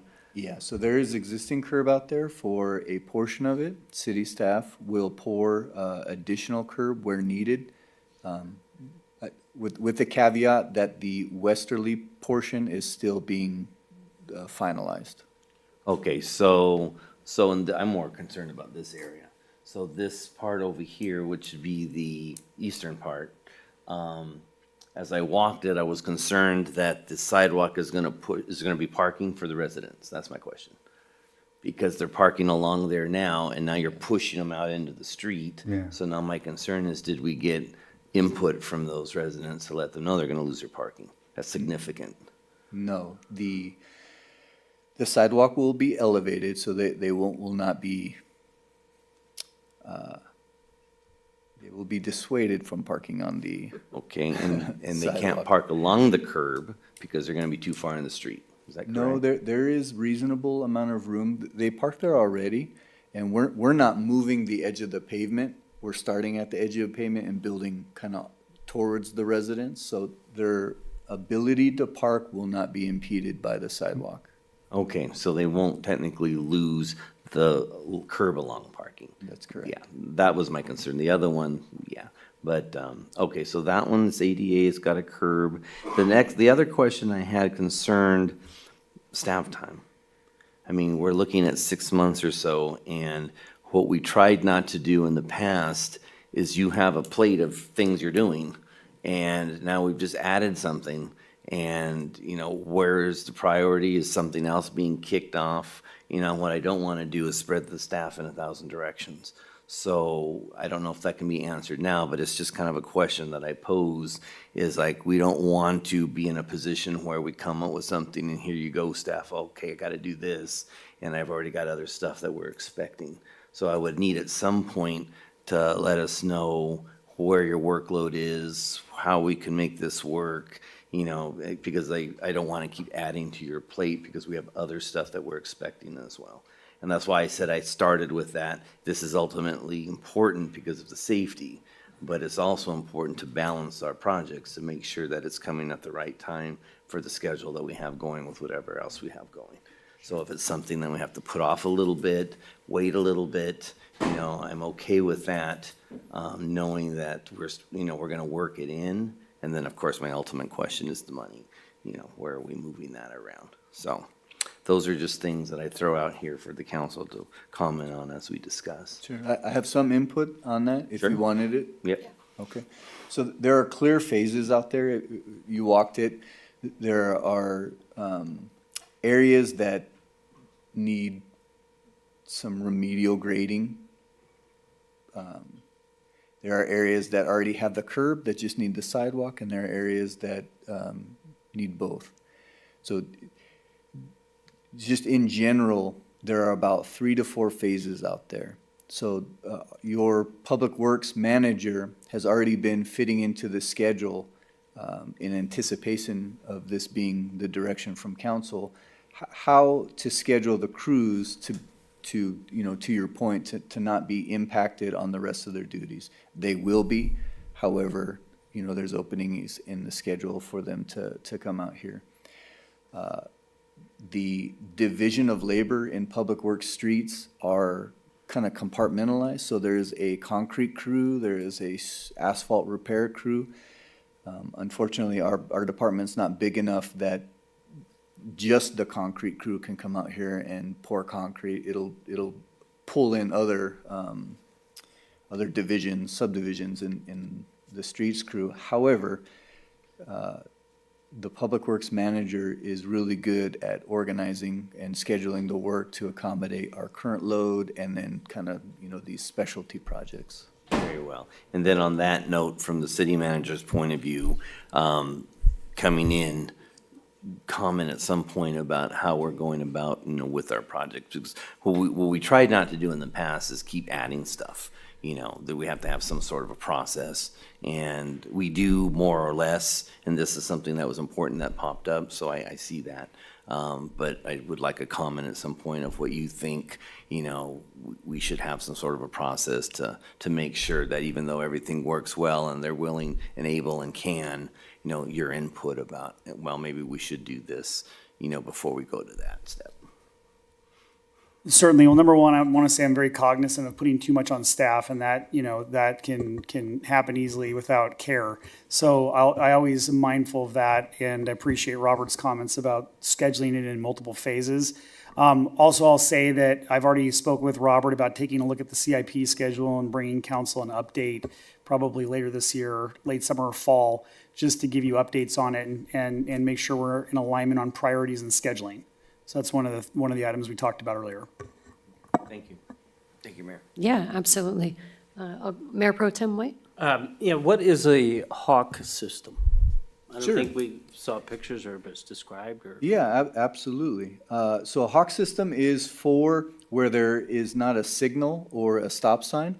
It's exclusively to stop vehicles when pedestrians are present. Is that one of those light up? Yeah, exactly. Not necessarily a sidewalk, though. Usually it's like a, It's a well, I guess crosswalk, right? Yeah. Crosswalk Did I that say lights up. sidewalk? No, sorry, I said that. You said crosswalk. Yeah. Yeah, it's a light up crosswalk. Yeah. Okay. I suggested that to the school district about 10 years ago regarding where they're at now. And about the same time, about 10 years ago, I met with the homeowner in the far right of the red line. That was before the corporate Sundance Center was there. That was before the whole 7-Eleven area was developed. That was before anything was put in Banning. And I can tell you back then, this is very dangerous. It's scary standing out in front of these people's homes, let alone the kids crossing. So if we're doing, you mentioned the Hawk system would be temporary until the full widening. What's going to generate the full widening? Yeah, so I just want to clarify, the Hawk system would be a permanent solution independent of the widening of the street. Imagine a signal at 8th and Allegheny. No, I'm sorry. I do understand. After you explained to me what the Hawk system was, I thought it was some kind of temporary sidewalk, Got but it. it's not. So, but you did mention until widening, something would be in place until the street was brought Got to it. its full width. What would generate the street becoming widened? Sure, either a CIP project sponsored by the city or development that would trigger the need to widen 8th Street in this location. And if we did the higher cost item that you talked about, that would be the CIP item that you're talking about in the future that would widen the street? No, so that wasn't an option in the staff report. That would cost approximately 3.5 million. And if that is the direction of council, we can bring back an item to kind of discuss the priority of that and the funding. But the other options were the Hawk system and then an actual traffic signal, I believe. But the Hawk system doesn't fix the fact that there's no sidewalk. I understand that there's, and you can see it here, a couple of the properties extend past where a sidewalk would be. So if you stand down here and you look at starting from the far west and look east, you're gonna Sure. see some properties that stick out. Sure. I was told when I brought this up years ago that it just wasn't gonna get done, and I can tell you, I think it's very unsafe that we have it that way. I just want to clarify that the widening would never get done? Or any sidewalk? They wouldn't, back then, the staff and administration said it was not, they weren't gonna do anything about it, basically. Councilmember Lara? Thank you, Mayor. So driving that, you can see where they have existing curb, and there will be enough room for cars to park alongside there because it looks like parents park there all the time as they're doing the drop-off. And I think that's what's a concern of mine is, well, this is under construction. If we do the recommended action, we'll be potentially under construction for about 6 months. School district uses that, and then what happens, or what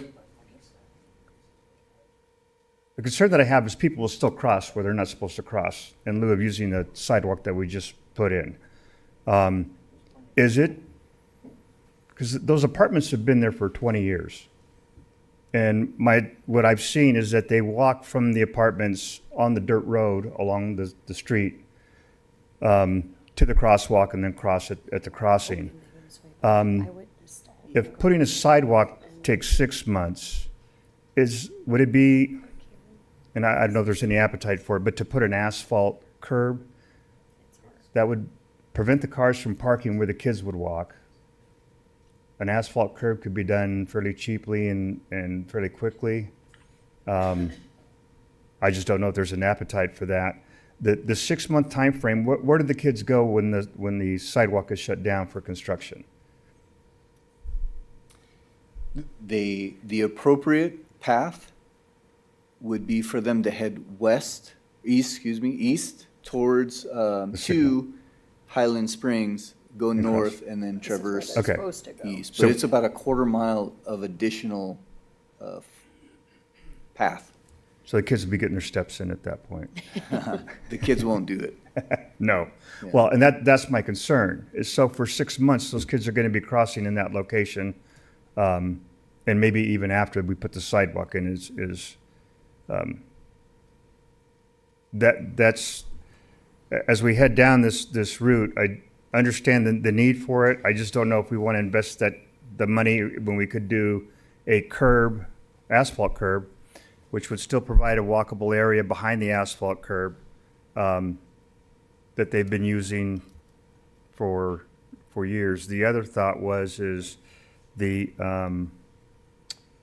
maybe using the yellow tough curb delineators. Those could be put down fairly quickly. It really is visible to the eye, obviously. I don't know if that's a reasonable. I don't know what the maintenance is on those, but that's something that could be done quickly, I think. The other thing driving that, when you drive east on 8th Street, I don't see any school signs. School zone, slow down, 25. You see them driving west on the school side, but we don't have any, flashing lights, any caution, any slow kids at play or anything like that. And I think that would help, well, besides a speed bump like you had proposed earlier, I think those would be beneficial to slow traffic down in that area. So those are just some thoughts that I had. Robert, I don't know if those are feasible, but again, blocking that off for 6 months gives me a little bit of a concern, that's all. Councilmember Laura, I can just add on that note, if the direction is for us to go forward with the sidewalk, two things. Number one, we'll of course coordinate the construction with the school district, but number two, as we do it in phases, we can implement traffic control measures to still allow safe pedestrian access and parking as we do segments, to try to minimize the impact. So it wouldn't be a situation where the entire segment would be closed down all at one time. Okay.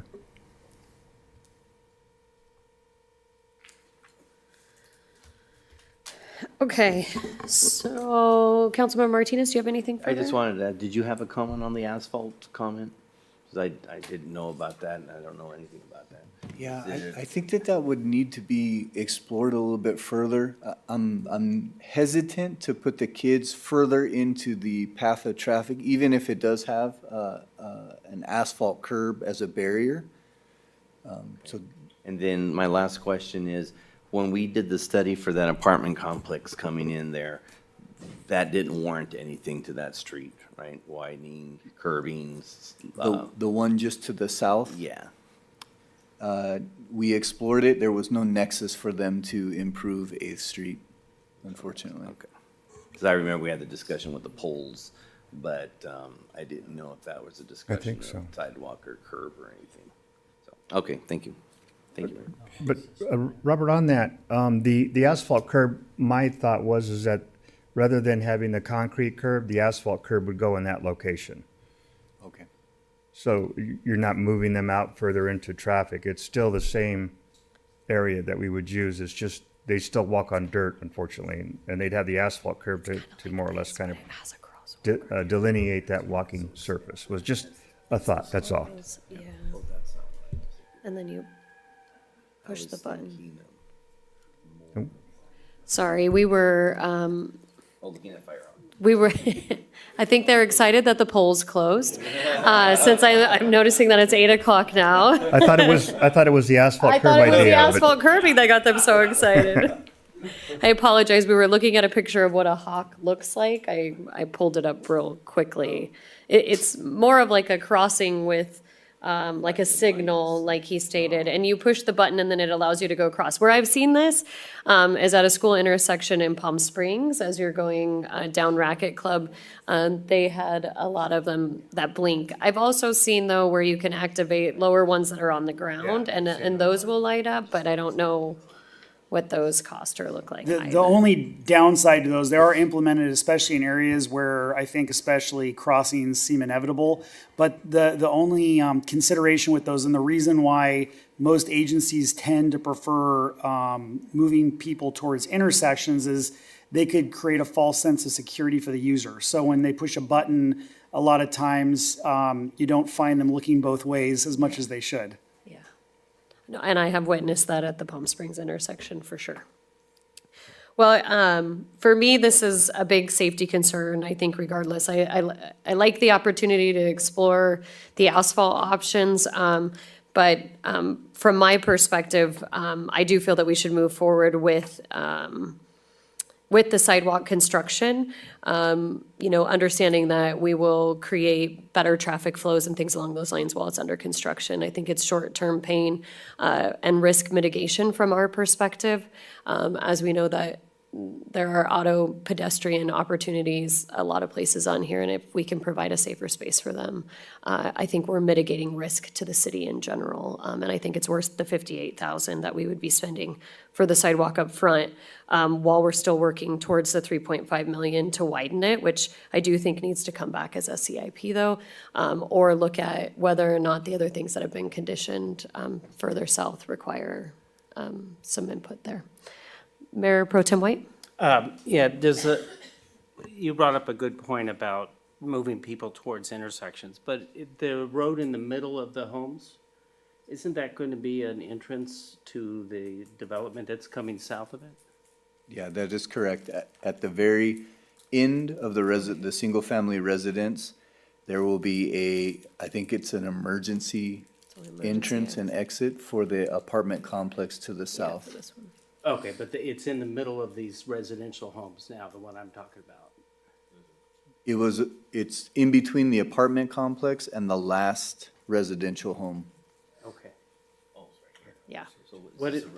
So that's what I'm looking at, is the middle. That's a driveway? It's two To the driveways side, back it's back two, to goes back. into either one. These houses are facing each other. Yeah.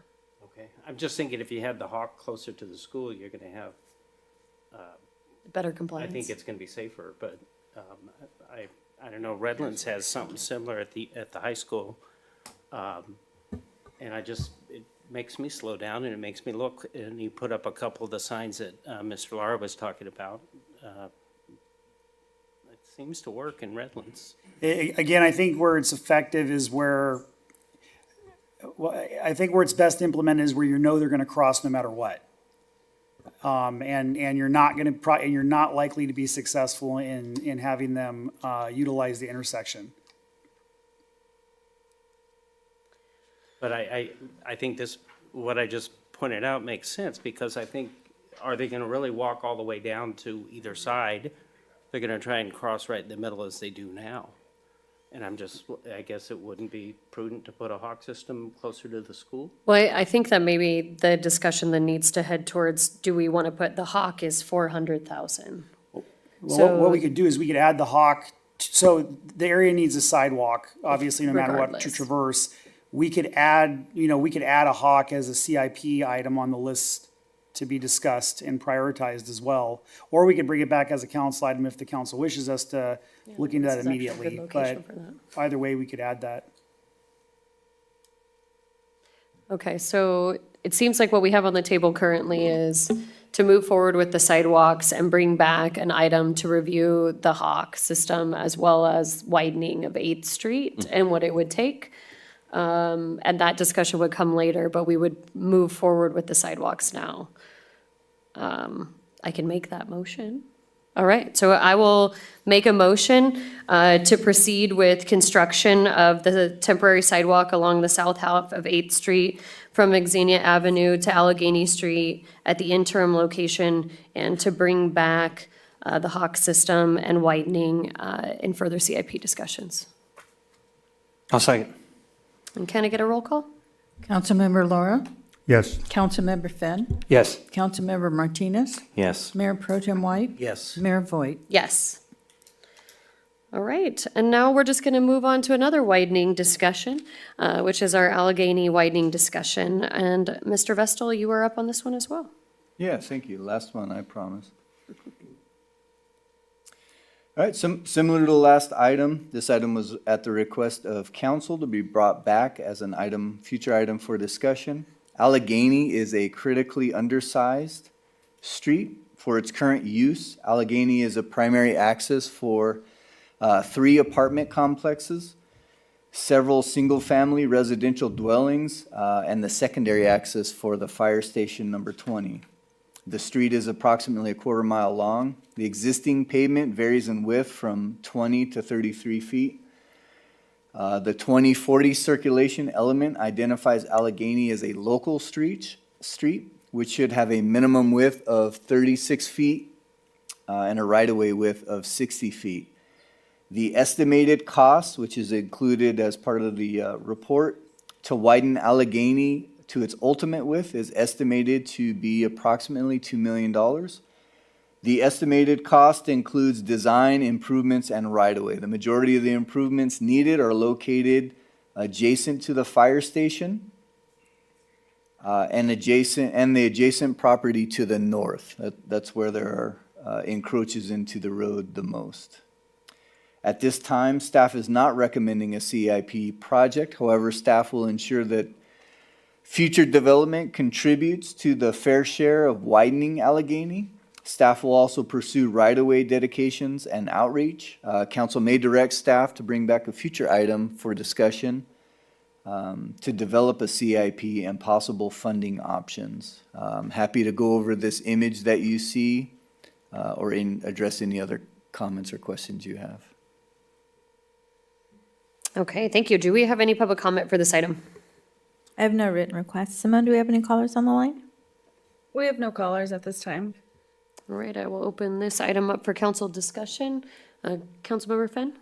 Yes, thank you. Robert, when this is brought back for a future discussion, could we get a report from the fire department as to how often they use Allegheny in responding to calls? You know, I would imagine if they're having to use that, they could get bottlenecked in there with, you know, too many cars parked in there, or do they just always go around and therefore it takes longer to get to a call? So I'd love to hear from them. I saw him go through it today. Did you? Yep. Okay. The hook and ladder went through that thing today. All right, Really? thanks. Yep, I saw it. I witnessed it. It was like, oh my gosh. I have a question on that. Yeah, Councilmember Martinez. Does that still allow for the parking on the curbs with the widening? Yes. Because I know there's no parking on one side right now against the apartments. Yeah, and there's then- some red curb out there. So it would, It would, if we widen it to the 36 feet minimum, that does allow for on-street parking. okay, and you're saying that the only right-of-way that we need is just the piece, be the westerly piece, Southwest. southwest piece? There are multiple parcels that need right-of-way. Okay, One would be Fire Station number 20, the parcel directly, the vacant parcel directly north of that. And I apologize, the north is to the right on this screen. And then the commercial center to the south of Fire Station number 20. Okay. All right, and that's included in the cost? Yes, in the $2 million. In the 2 million, and that was construction, design, and right-of-way, you said? It is, yeah. So that is a very high-level cost estimate, particularly for right-of-way, that can be very expensive, but I'm using numbers we used in recent projects. However, location, amenities on their parcel is very subjective on costs. Why is that one so much cheaper than the 3 million on the other sidewalk? Is it because there's more right-of-way acquisition over there? No, it is because of the reconstruction of driveways, reconstruction of the block walls that Councilmember Finn made a comment on. Okay, thank you, that's all. Councilmember Lara? Yeah, I don't want to burst your bubble, but I think you started out as asking for the least amount of money and ended up with the most. So I'm just saying. I once again, I appreciate you bringing this back. I too have witnessed the fire engine going down there. I have driven it myself and squeezed through there, and it just does feel to be, and as we noted, a very narrow street, especially with all the parking. And I think with the amount of traffic that rolls up and down that street is really the concerning part of it. And then not to mention the kids then crossing across that street when you have the volume of traffic that goes up and down that street. I recognize it's a heavy, heavy lift, and sometimes I wish I didn't ask for this to be reviewed, but I do think that it's necessary. And for me, I think this is probably something we bring back during the CIP planning as well. I don't know what the rest of the council thinks about that, but to me, that seems to be a feasible and responsible response is to bring it back to then look at the list of priorities and then decide from there. But I do think that this poses some safety issues.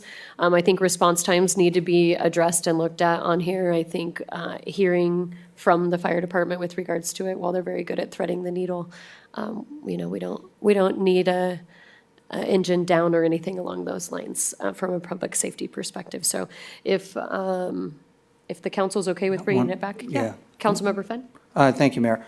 So with apartments being nearby and with Blossom there as well, is there any designation for that part of town that could be potential for grant funding to help for that? And the fire station, public safety, that whole mindset of maybe there's not money now, but keeping an eye out that if there's something like that we can chase a grant that might be beneficial for that area, since it's, I don't want to call it lower income because, but because there's apartment complexes and they're in a higher density, it may be beneficial. Got it. I think that there are a couple strategies that we can look at, and I'd like to discuss that with the city manager. Okay, thank you. I think there's probably opportunity once we widen it as well to look at a transit perspective from there, because right now I think they have to walk up to the bus station or walk down to the bus station. So this, with the widening would also increase access for them with regards to that as well. Okay, and we're all okay with bringing it back? Okay. All right, thank you for that discussion. And now that'll take us to item J7, our Stewart Park update.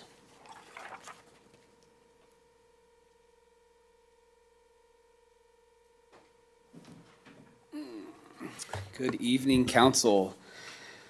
So many things have happened since our last meeting, and I am very excited. So obviously, we prepare these reports in advance, and so when we submit them into the system and into the agenda, things happen even after we make those submittals, not in accordance to our time frame. But the great news is, prior to or after our May 5th meeting, we did receive notice from SHPO that everything was approved and a letter of concurrence was provided. That letter is put in the staff report. That basically said what we had been originally stating all along, that there was no historical significance for the park and it could continue to carry on in the review process. We were told shortly after that we were allowed to start some weed abatement activities, but we weren't allowed to start construction activities after that. So you will notice that last week we did have staff go into the park to perform some weed abatement because it was in dire need of some weed abatement.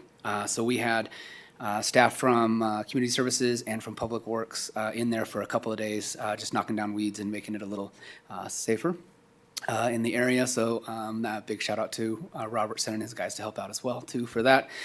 And then on Friday, while we were in the middle of Cherry Festival activities, we received a call with some exciting news that said that the process is complete and everything is done in terms of our application and in terms of the approval process and all the things that we were waiting on from OGALS and the state and Sacramento, and then also from National Parks on the federal side. And so everything has been approved. We were given permission to begin construction again. And so Monday morning, first thing Monday morning, we began discussions with the contractor to let him know that we can be on site, we can disturb earth, and we can put on tractors, and we can do all the fun things to get phase one going again. And so that is the plan right now. The contractor received a signed letter from the city stating that the pause has been lifted and that construction activities need to start as soon as possible. The contractor is going to be giving us, and we will provide this probably through an update with the city manager or to council, a revised construction schedule and the 3-week look ahead and all those things for the current phase one project. And so also city manager had us notify the public information officer, and she immediately put some things online. And so we started announcing to our community that we are restarting the process again for phase one. With that being said, now we are going to be given the requirements for starting the phase two bidding process. And so we are also working with our contracted design team and architects to put together that bid package with Robert's team and our project managers to put those things. Now that we are officially getting the grant, there's a few verbiage and certain things that they require to be in that bid package. So when that's all complete, we will be going out to bid for the phase two portion of the project. We are estimating at this time, and we'll confirm this once we get the construction schedules, but we're estimating about 6 months remain in the phase one construction portion. While that 6-month construction portion is going on, that is when we will be conducting the phase two bid portion. And our hopes and efforts are going to be to align those projects to have phase one construction ending, and then we can immediately go into phase two construction. And so that is the latest update, and I think I mentioned it at our last meeting, and just a big hats off. I was able to talk to Congressman Ruiz this weekend at the Cherry Festival, and also Rosalie Ochoa Bogue, and just thank their staff and their offices and everybody, and for those of you that went to DC and everybody in this room and everyone that's been at home praying or doing whatever you've been doing to help us get to this point. We appreciate it, and so I do send a sincere debt of gratitude to everyone that's kind of chipped in and done all that. I know our city manager had some great contacts, and we started to get the governor's office involved and put some different angles of pressure on people, and I believe all those things kind of helped out, and we pulled this elephant across the finish line. And so we're very excited. So this is the best Stewart Park update I've given in the last 9 months by far.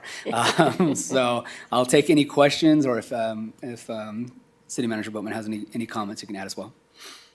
No, I just want to thank the staff for being so vigilant and staying on this and keeping state staff motivated and federal staff motivated.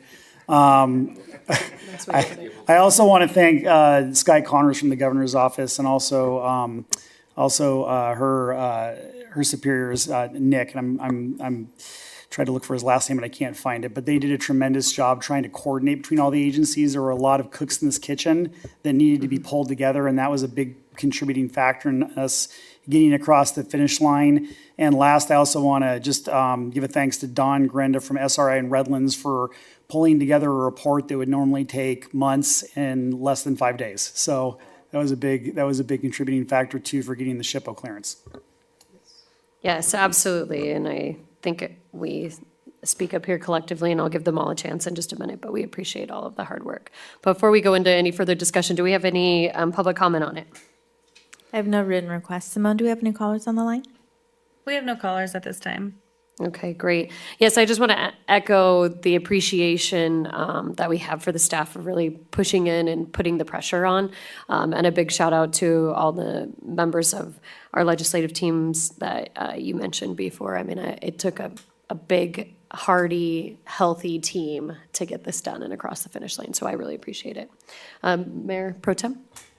So will the park be open at the end of phase one while phase two is going, or is the park going to be closed to the public till phase two is complete? It will remain, because there's work being done in both ends of the park. It will remain closed after phase one's complete. Okay, and phase two, you think is what, another 6 months, year? Yes. So we're going to be another year and a half without Yes. a park? Yeah. We'll take a look at the phasing too, and if there's anything that can be done to expedite that or get a section open sooner, we'll do that. I'll take a fresh look at that as well. Yeah, trying to phase it in, I think, would be excellent. The community is really driving for that, and I think it is a definitely missed piece of our city for sure. All right, anybody else have anything? Okay, very good. Thank you for that update. All right, we will move on to J8, award a contract for wastewater treatment plant solar generation project. Thaxton Van Bell.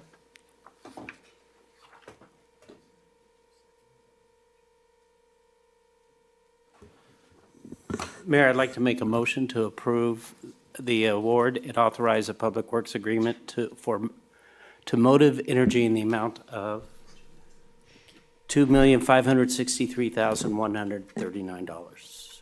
I would second that if there are no public comments. And to approve the 10% contingency? Yes. Okay.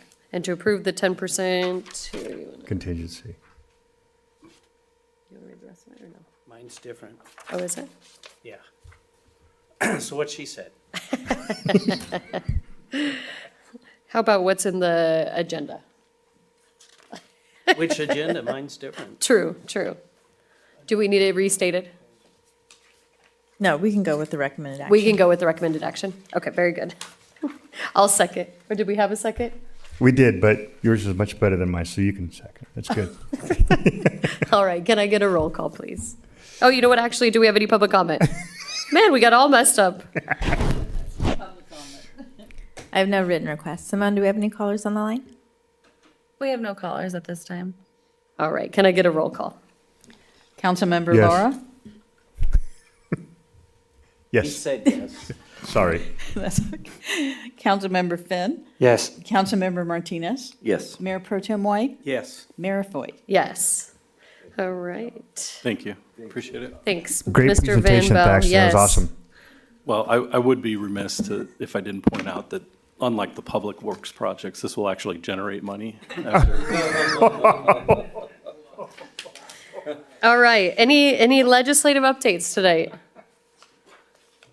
None. All right, economic development update, Mr. Pelser.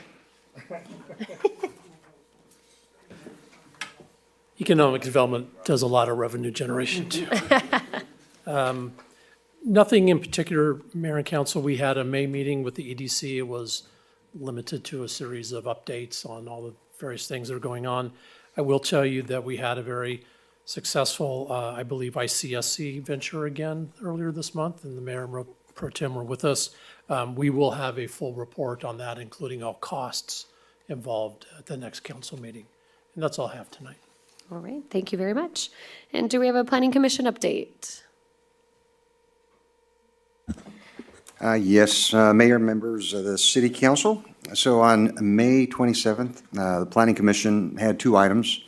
One was a workshop on the 2026 Beaumont Sustainability Plan, which has also been known as the Climate Adaptation Plan. And recommendation to the City Council was to move forward with the Alta Planning Design presentation. So the presentation included a summary of the plan, overview of outreach efforts that have happened, and also discussion regarding measures in the plan. So this is going to be coming before you on June 16th. So at your next meeting, it's been noticed. So you'll get a full presentation from the consultant on that. And then the second thing they had is a public hearing to consider a plot plan amendment and finding consistency with CEQA. This is 600 and something thousand square foot warehouse that was amending the plot plan to reduce the square footage to about 457,000.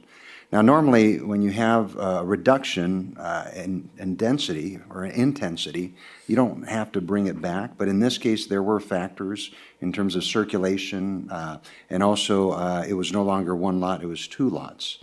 And this is next to the Wolverine warehouse. So that action was taken and approved by the Planning Commission. And that's all. Just a question on that. Will we be seeing that back here then? No, that was something that the Planning Okay, was Commission able has to move authority forward. to approve. Okay. Alrighty, and then city clerk? All right. Very good. City attorney? All right, city manager? Thank you, Mayor. The city manager's monthly report is included in your packet. But aside from that, I just wanted to, this is Gus Romo's last council meeting, and I just wanted to thank him for his service with the city of Beaumont. I've had the pleasure of knowing Gus for a number of years, and he is just a consummate professional, and I know he is going to serve the city of Coachella well where he's going. And I certainly wish him the best. We didn't get to work professionally together in Beaumont for very long, but I know we're going to stay in touch, and I look forward to seeing him at conferences and other functions. So thank you, Gus. Thank you. Yeah, absolutely, Gus. We appreciate all the time that you stepped in during the time of need for the city, and we really appreciate the way in which you've led the city with grace and integrity and, really continued to help push us forward. I wish you the best. Yeah. All right, and that will take us up to future agenda items. We have a couple that are on here that'll be coming forward in June. Do we have any other agenda items that we would like to add? Oh, were yours missing? Yeah, I can read them. What those agenda items are? Yes, it says amend bylaws for committees to count alternatives for quorum when needed. We don't have a date on that. Emergency operations update, I believe that was Councilmember Finn's, will be coming back in June. And then I believe the e-bikes and parks is not going to be coming back in June, but will be moved to a later council date as it gets reviewed through legal and a couple other things. Any additional? All right, then we will move on to council reports. Councilmember Lara? Oh, thank you, Mayor. Attended WRCOG yesterday. I just want to remind everyone we have the General Assembly on June 18th. And as a reminder, per the bylaws, that is the opportunity that all council members have the opportunity to vote on the budget for WRCOG. So it's highly recommended that we all attend. If you would, please, if you do plan on attending, if you could contact Nicole, because we do need to get everybody registered. It's not an automatic. So if you would do that, we would greatly appreciate that. And then the other thing I want to mention was the Cherry Festival. So I'm glad I get to start this off. I cannot thank the staff enough for the job that they did in putting it together, from our PIO, PD, fire, parks, Public Works, maintenance, transit. Everybody I ran into at the festival, all staff members, smiling, very kind, generous with their time.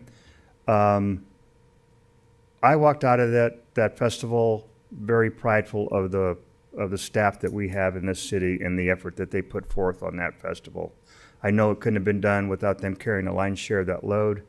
And I believe they pulled it off very well, and council looks good as a result. So I can't thank you all enough. Please make sure your staff knows how much we appreciate their efforts. That's all I have, Mayor. Excellent, thank you. And Councilmember Fenn? Yes, thank you, Mayor. I've got a few things, so I'll try to go quick. On May 6th, I attended the Riverside Transit's Finance and Audit Committee, and we reviewed and recommended for the general board for their short-range transit plan, like we did tonight for our city. And then fast forwarding to the 28th, for the general meeting, we did approve that short-range transit plan. On May 7th, I attended the T-Now meeting here locally, and Riverside Transit Agency's mentorship program, Ramp 22, which is a very successful program, was shared with the group. And our own Carrie Martinez, the head of HR, was taking copious notes and so forth. So we appreciate learning more about what they are doing and perhaps be able to implement that with city employees in the future. On Memorial Day, I attended the City Hall Memorial Day celebration, where we added 2 Air Force veterans' names to our memorial out front. So I appreciate all the support behind that. Attended banning Sun Lakes Boulevard extension groundbreaking. We're excited for the city banning, and that will help traffic on Highland Springs. On the 27th, I attended the Regional Water Alliance. They reviewed their MOU and are reaching out to some of the other member agencies for a recommitment. We've got 2 or 3 that haven't been attending.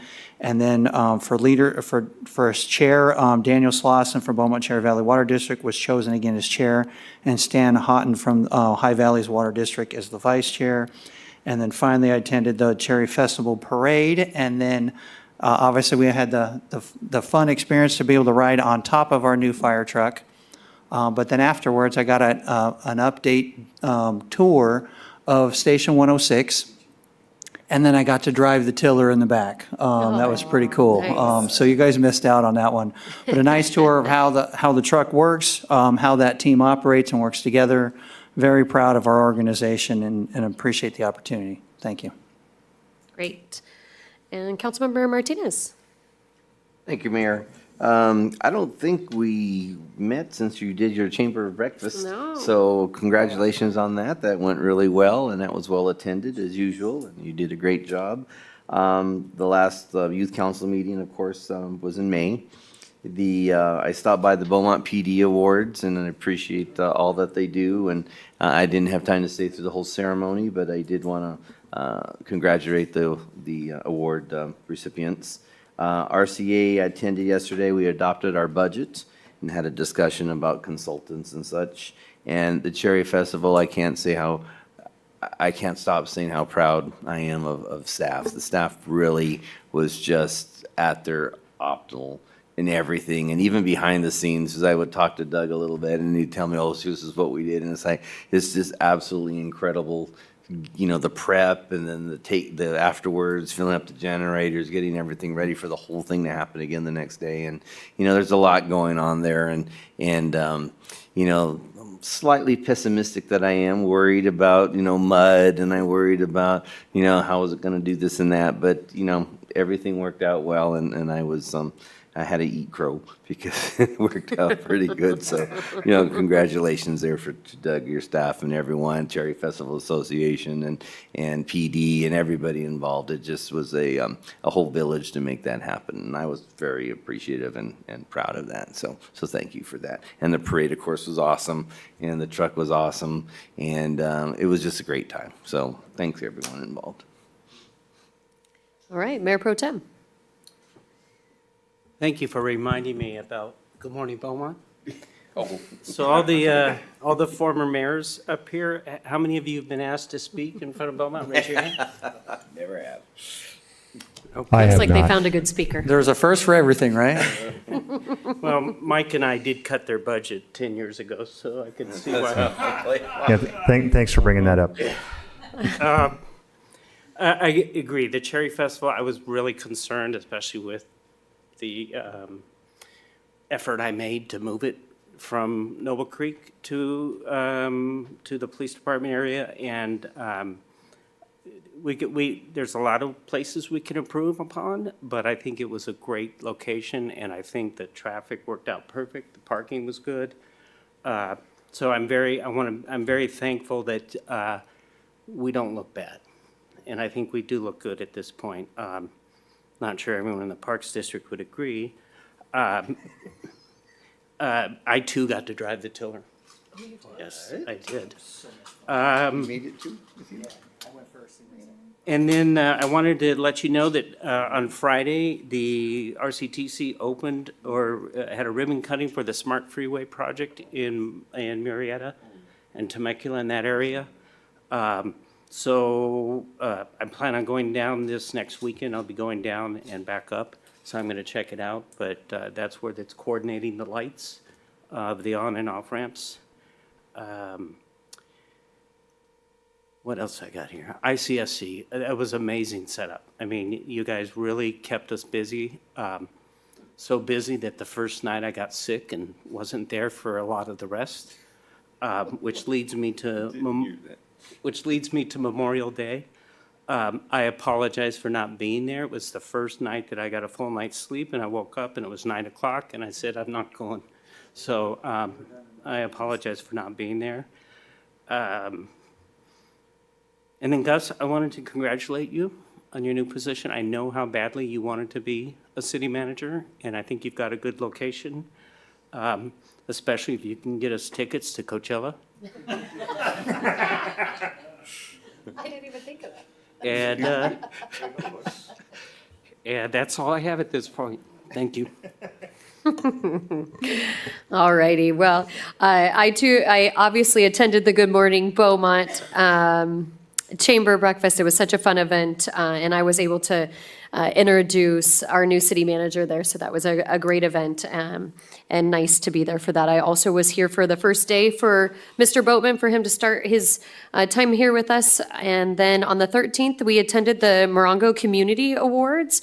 Morongo gave out over $400,000 in funds to local nonprofits all across the area. It was a really great event to go and see just the generous giving nature in which they have supported multiple Beaumont organizations. We also were able to attend the police award swearing in, which was awesome, and the awards, it's so nice to be able to see our officers recognized. It was a great event, truly coordinated very well, and happy to be a part of that. Breezing through Beaumont was a great success, 650 registered for that event, and it was awesome. I'm not a great runner, but I did it in 12-minute mile, which isn't something to write home about, but I still ran the whole thing, and it was a lot of fun. ICSC, the team absolutely knocked it out of the park. The booth was excellent. The location was great. The meetings were absolutely dialed in, productive, and we felt really great going into all of those meetings and meeting with some great potential. So I thought that was amazing. In the month of April, the Parks District unfortunately lost one of their directors, Dan Hughes. I attended his memorial service on May 22nd. He was truly, it was one of the most heartfelt memorials I think I have ever attended. They truly were speaking from the heart, and his ability to give back to the community was just his servant's heart he wore on his sleeve. So great to be there. And then the Memorial Day ceremony, thank you to the Daughters of the Revolution who provided us with the wreath, as well as Mr. Castaldo, as we had today, for our flag, and then our VFW for their support during that time as well. And once again, I thank you to the staff for getting that all set up. Sun Lakes Extension ribbon cutting is just a great opportunity for the pass area. And then I can't even begin to echo everything that's been discussed about here about Cherry Festival weekend. I think my cheeks still hurt from this weekend of just smiling and feeling so proud for what this community put in and the staff put in. So a huge thank you to the Cherries of the Pass. I know that this was a big feat for them. All of the volunteers that were out there, Carol's Kitchen, Deanna's Pass, Kids, and numerous other volunteers, along with our police officers who were in full force out there. I can't thank you guys enough for all of the work that you did there. Morongo's, contribution to making sure that we had great entertainment and global talent as well, for making sure that stage was something else, wasn't it? Yeah. It was really something else. And then also to our fire marshals, they were out there the entire weekend, as well as Doug's staff, all the great work that the PIO team did and everybody else that in Public Works. You guys, the parking lot was awesome. And so was the traffic. I was really nervous with 8,000 people coming in, but you guys did it. And that's a testament to teamwork and the great leadership that we have here. So great job, you guys. All right, and with that, I will adjourn our meeting at 8:38. So when we got on the telephone. Oh, here we go.